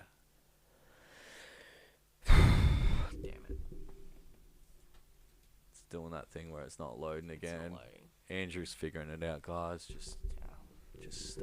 A zombie drug is sweeping through America right now. Eerie footage coming out of Philadelphia shows crowds of people slouched over but still standing. The insane part is that this is a common scene in almost every major city in America. New York They look City, like they are Los conscious, Angeles, but San not Francisco, at the same time. The drug Chicago. they are on is called xylazine, or more commonly known as trank. It is known to place people into a zombie-like state where they are unable to move and seem to lose all awareness. That's People using fucking the drug are terrifying. put into a Dude, complete how's the trance rubbish and around? can be seen walking around what about like the an people animal. fucking looking The drug like causes death? infections of the limbs, which most commonly result in amputations. It has been described as being so addictive that even a single accidental hit of it could get you hooked. Trank is now in about 90% of How's the Philadelphia's drug supply slouch? That and can't can be be commonly comfy. found in low-income areas of almost all U.S. cities. You can walk downtown right now and Jeez. most likely see people like this. A zombie drug is sweeping through America right now. Eerie footage coming out of Philadelphia shows crowds of people That's slouched it. over but What is still it? standing. Trank. The insane part is that Trank. this Trank. is a What is common trank? scene in Pause that almost shit. every major city. What is trank? What is trank? That's a very good question. It's not. Have you seen Painkiller? I haven't, but I've heard about it. Like what? Well, like, is it heroin? Is it fucking? It's an opioid. It is an opioid. So have you ever heard of ketamine? Mm. All right. So ketamine is the stuff frequently used by like veterinary clinics and stuff like that to like put horses. It's like a tranquilizer. Trank or xylazine as they called it. That is about 50 times more powerful than ketamine, and they're like cutting it with heroin. Man, what's that other like big drug in America that heaps of people have died from that I'm having a fucking blank right now? Oxycontin. Nah. Fentanyl, heroin, like Dude, I've had fentanyl. at the hospital. Yep. Wow, I'm jealous of that. Well, it was I had kidney stones. Mm. They gave me. What did they give me? They gave me. I can't remember. Not epi. Something. They gave me something. Nothing. Nothing. Didn't feel it. Give me the better stuff. Yeah. And then they gave me like fentanyl, Mm. and my dad was like, "Is that what like there's a war in the US about right now?" Yeah, dude. And they're like, "Yeah, like that's what we're gonna give him," and that's So- the only thing that like fixed me up. Do you know what fifth generational warfare is? No. So there is like this document from China, right? And like, you know, you've got like first generation warfare, second generation warfare, kinetic warfare. What does right? warfare mean? Is that like how you spiritual fight war? Nah, like how you fight a war, like missiles and like fucking machine guns, and then like, I guess like I don't know what each step is, but like fifth generation warfare is fighting a war without firing a bullet or Sure. shooting a missile. Sure. So you fuck a country up from the inside out. Mm.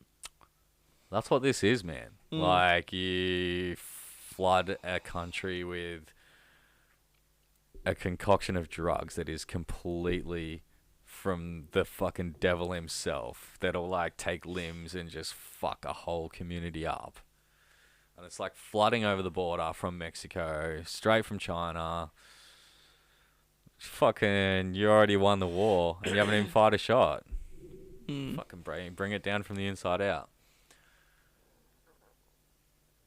That's what this is. That's what we're seeing unfold. Fucking terrifying. Fentanyl. That's where fentanyl comes from, man. It's worrying watching these people like bent over like that.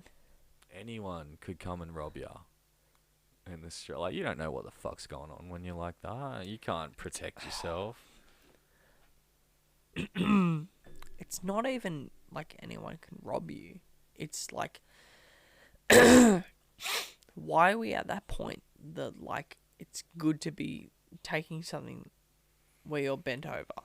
I mean, these people. Like, that's terrifying. Yeah, That's like terri- they don't have good fucking lives. That's their fucking escape, man. And I get it. We started this podcast with I lived in Pakenham, worked in Warrigal. Yeah, right. And like I would fucking You want that a fucking escape, yeah? Like, I would eat nuggets. Yeah. I would eat nuggets. Yeah, This is their- I'd rather this eat is- a nugget than fucking eat some fucking trank. So I empathize with this situation. However, like that's terrifying. That's next level shit, yeah. It's really scary. Yeah, man. What do you do? I don't even know, man. I don't even know. Like, you've got fucking homeless encampments that are growing exponentially. You've got a middle class that's being absolutely obliterated because your dollar is worth shit and you're fucking printing too much of it at too quick of a rate. A country that's in fucking absolute debt. You got a bunch of bubbles that are about to pop. That's dude. This is like they say, like, if you look back in history, like they have like pinpoints of like where civilizations failed. Like the Roman Empire, for example, was fucking massive, dude.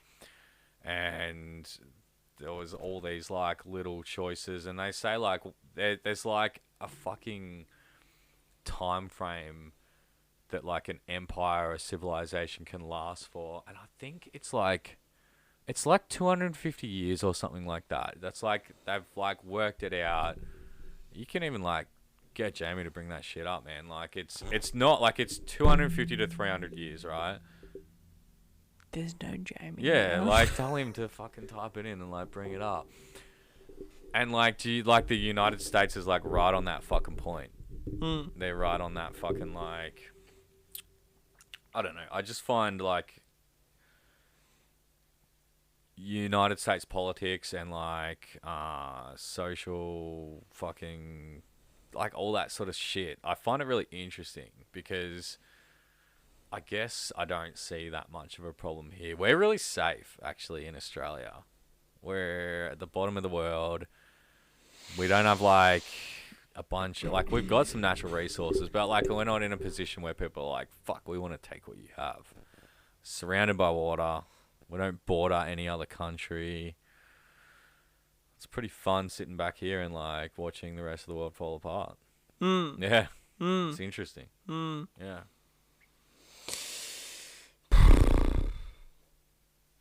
Man, it's worrying watching those people bent over. Right? Yeah.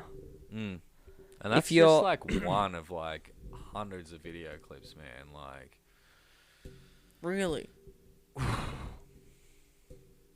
if you're if you're just listening, like later on. Google zombies Yeah. in San Francisco. Google zombies in Los Angeles. Google the homeless camps. Fucking like, man, it's worrying, dude. And like you, and once again, back to like the open border policy that the Biden administration has, man. Like, throw in 100,000 plus illegals per week, per month, crossing the border and going into sanctuary cities like Los Angeles, New York, Chicago. It's like, what the fuck are they gonna do, man? The expenditure alone on the budget of like each of those separate like governments or whatever, it's like an unaffordable problem that they have. Like they can't spend the amount of money they're spending to just even like house and feed and help these people. And they're coming in by the thousands every single day, man. Like, it's the end. It's the end, man. Like, I've even heard reports of like people coming into cities like this, Chicago, immigrants, migrants, illegal border crossers, and they're like, you know what? Fuck this. I'm going back. Because this is fucking shit. Like, how do you get, like, a first world country? How does it get to that point? You know what I mean? Thoughts? Opinion? That's my thought. Yeah, man. Like, you're not talking. And usually you have a lot of stuff to say on here. So, like... I wrecked ya. Yeah. That's my thought. Oh, man. Yeah, man. It's scary. It is. I mean... My official thought is tragic. It is tragic. It really is tragic. And it's boring. It's boring. My official thought is...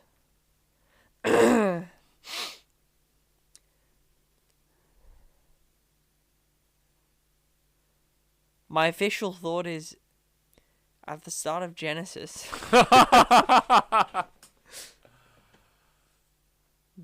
devil tempted Eve. Yes. He did. And what happened next? It's a crap narrative for a podcast. Yeah. Like, it makes me look like a nutcase.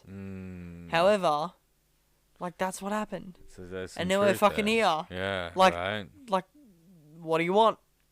like fucking what do you want? Yeah. Like, we've got comedy, and then the problem is you do one of these podcasts, and then like fucking you try and explain carnage, like fucking people bent over in San Francisco and LA and New York. And it's like, how do we get here? It's like, well, Genesis 2 or Genesis 1.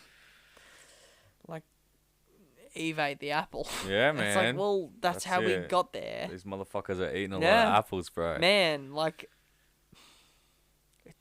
it's hard to be human. It's really hard to be human. Because, man, it's hard to be human. It's really hard to be It's human. hard being a fucking grown-up.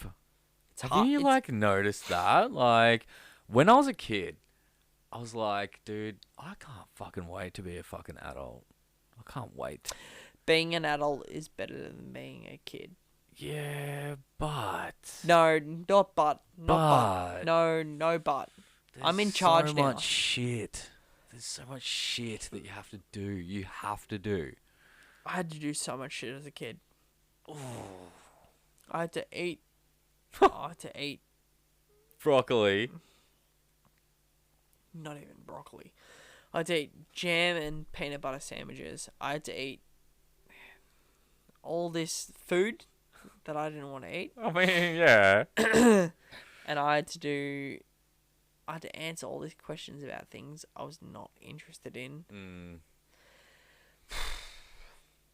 no one ever told me why I had to do it. Right. And I had to do all this stuff that I was not interested in. Whereas now, everything I do is within my power. Yeah. Huh? Yeah. Yeah. If I do not go to work tomorrow, it means I do not earn money. Mm-hmm. Yeah, if I go to work tomorrow, it means I earn money.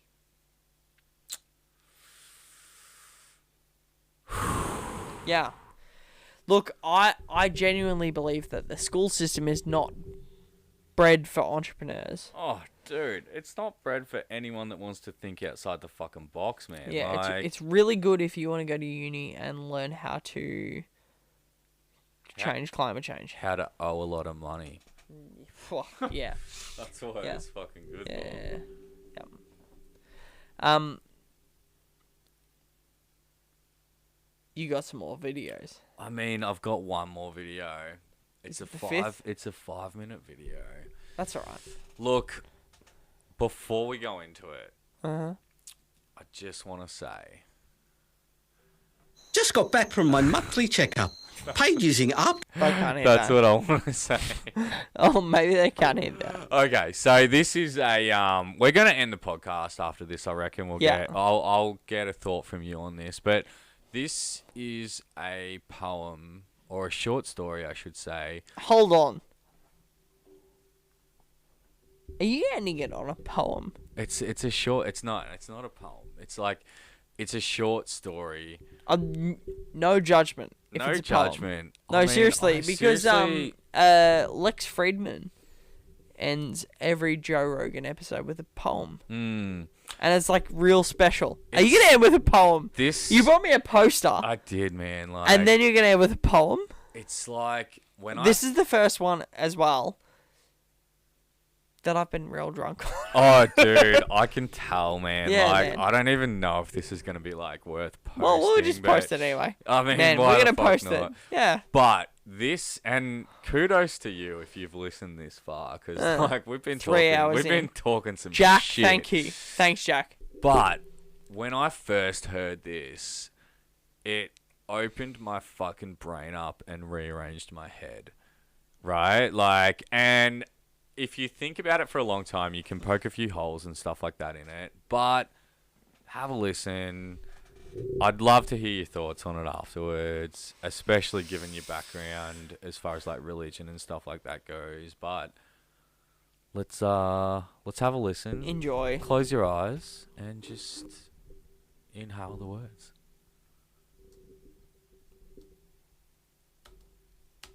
You got to turn the sound on, bro.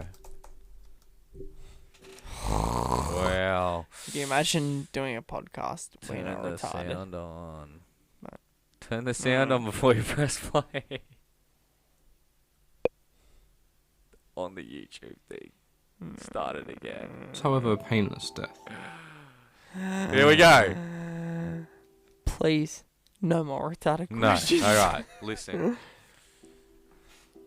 It was a car accident. Nothing particularly remarkable, but fatal nonetheless. You left behind a wife and children. It was, however, a painless death. The EMTs tried their best to save you, but to no avail. Your body was utterly shattered. You were better off. Trust me. Wait, what happened? You asked. Where am I? You died, I said. Matter-of-factly, no point in mincing words. There was a truck, and it was skidding. I died? Yep, you died. But there's no need to feel bad about it. Everyone dies, I said. You looked around. There was nothingness, just you and me. What is this place? You asked. Is this the afterlife? More or less, I said. Are you God? Yes, I replied. I'm God. My kids, my wife, you said. What about them? Will they be okay? That's what I like to see, I said. You just died, and your main concern is for your family. That's good stuff right there. You looked at me with fascination. To you, I didn't look like a god. I just looked like some man, some vague authority figure, more of a grammar school teacher than the almighty. Don't worry, I said. They'll be fine. Your kids will remember you as perfect in every way. They didn't have time to grow contempt for you. Your wife will cry on the outside, but she will be secretly relieved. To be fair, your marriage was falling apart, and if it's any consolation, she'll feel very guilty for feeling relieved. So what happens now? Do I go to heaven or hell? Neither, I said. You'll be reincarnated. You said, so the Hindus were right? All of the religions are right in their own way, I said. Walk with me. You followed me along as we strolled in the void. Where are we going? Nowhere in particular, I said. It's just nice to walk while we talk. So what's the point then? You asked. When I get reborn, I'll just be a blank slate, right? A baby. So all of my experiences and everything I did in this life won't matter. Not so, I said. You have within you all of the knowledge and experiences of your past lives. You just don't remember them right now. I stopped walking, and I took you by the shoulders. Your soul is more magnificent, beautiful, and gigantic than you could possibly imagine. A human mind can only contain a fraction of what you are. It's like sticking your finger in a glass of water to see if it's hot or cold. You put a tiny part of yourself into the vessel, and when you bring it back, you've gained all the experiences it had. You've been a human for the last 34 years, so you haven't stretched out and felt your entire consciousness yet. If we hung out here for longer, you'd start remembering everything. But there's no point in doing that in between each life. How many times have I been reincarnated? Oh, lots and into lots of different lives, I said. This time you'll be a Chinese peasant girl in the year 540 AD. Wait, what? You stammered. You're sending me back in time. Well, I guess technically. Time as you know it only exists in your universe. Things are different where I come from. And where exactly do you come from? You pondered. Oh, sure, I explained. I come from somewhere else, and there are others like me. I know you want to know more, but you wouldn't understand. Oh, you said, a little let down. But wait, if I get reincarnated to other places in time, could I interact with myself at the same point? Sure, it happens all the time, and with both lives only aware of their own time span, you don't even know it's happening. So, what's the point of it all? Seriously, I asked. You're seriously asking me the meaning of life, isn't that a little cliché? Well, it's a reasonable question, you persisted. I looked into your eye. The reason I made this entire universe is for you to mature. You mean mankind, you want us to mature. No, it's still got a just while you. to go. I made this entire universe for you. With each life you grow and mature and become a greater and larger intellect. That's fine. What about everyone else? There is no one else, I said. In this universe, there is you and me. You stared at me blankly, but all of the people back on Earth, they're all you, different incarnations of you. Wait, I'm everyone. Yes, now you're getting it, I said, with a congratulatory slap on the back.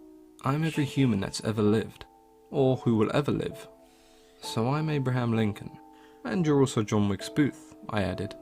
I'm Hitler, and you're the millions he killed. I'm Jesus, and you are everyone who followed him. You fell silent. Every time you victimize someone, I said, you were victimizing yourself. Every act of kindness you've done to yourself. Every happy and sad moment ever experienced by a human was or will be experienced by you. Why? You asked me. Why do all of this? Because someday you will become like me. Because that is what you are. You are one of my kind. You are my child. So you're saying that I'm a god? No, not yet. You're a fetus. You're still growing. Once you've lived every human life throughout time, you will have grown enough to be born. So the entire universe is just an egg of sorts, I answered. Now it is time for you to move on to your next life. And with that, I sent you on your way. That's it.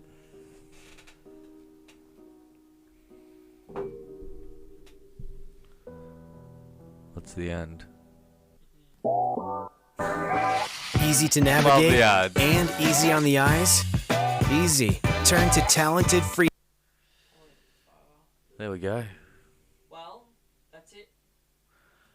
Enjoy. It's been a pleasure.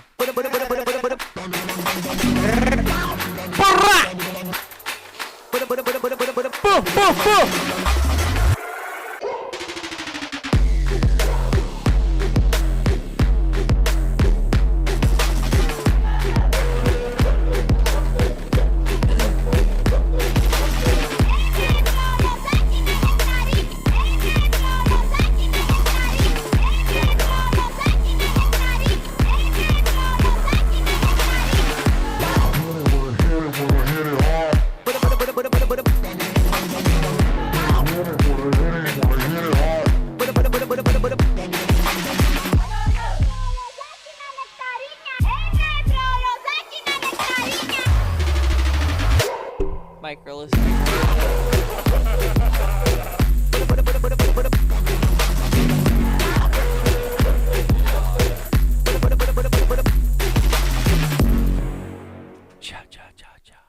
Fuck Joe Biden. Fuck Joe Biden, man. Well,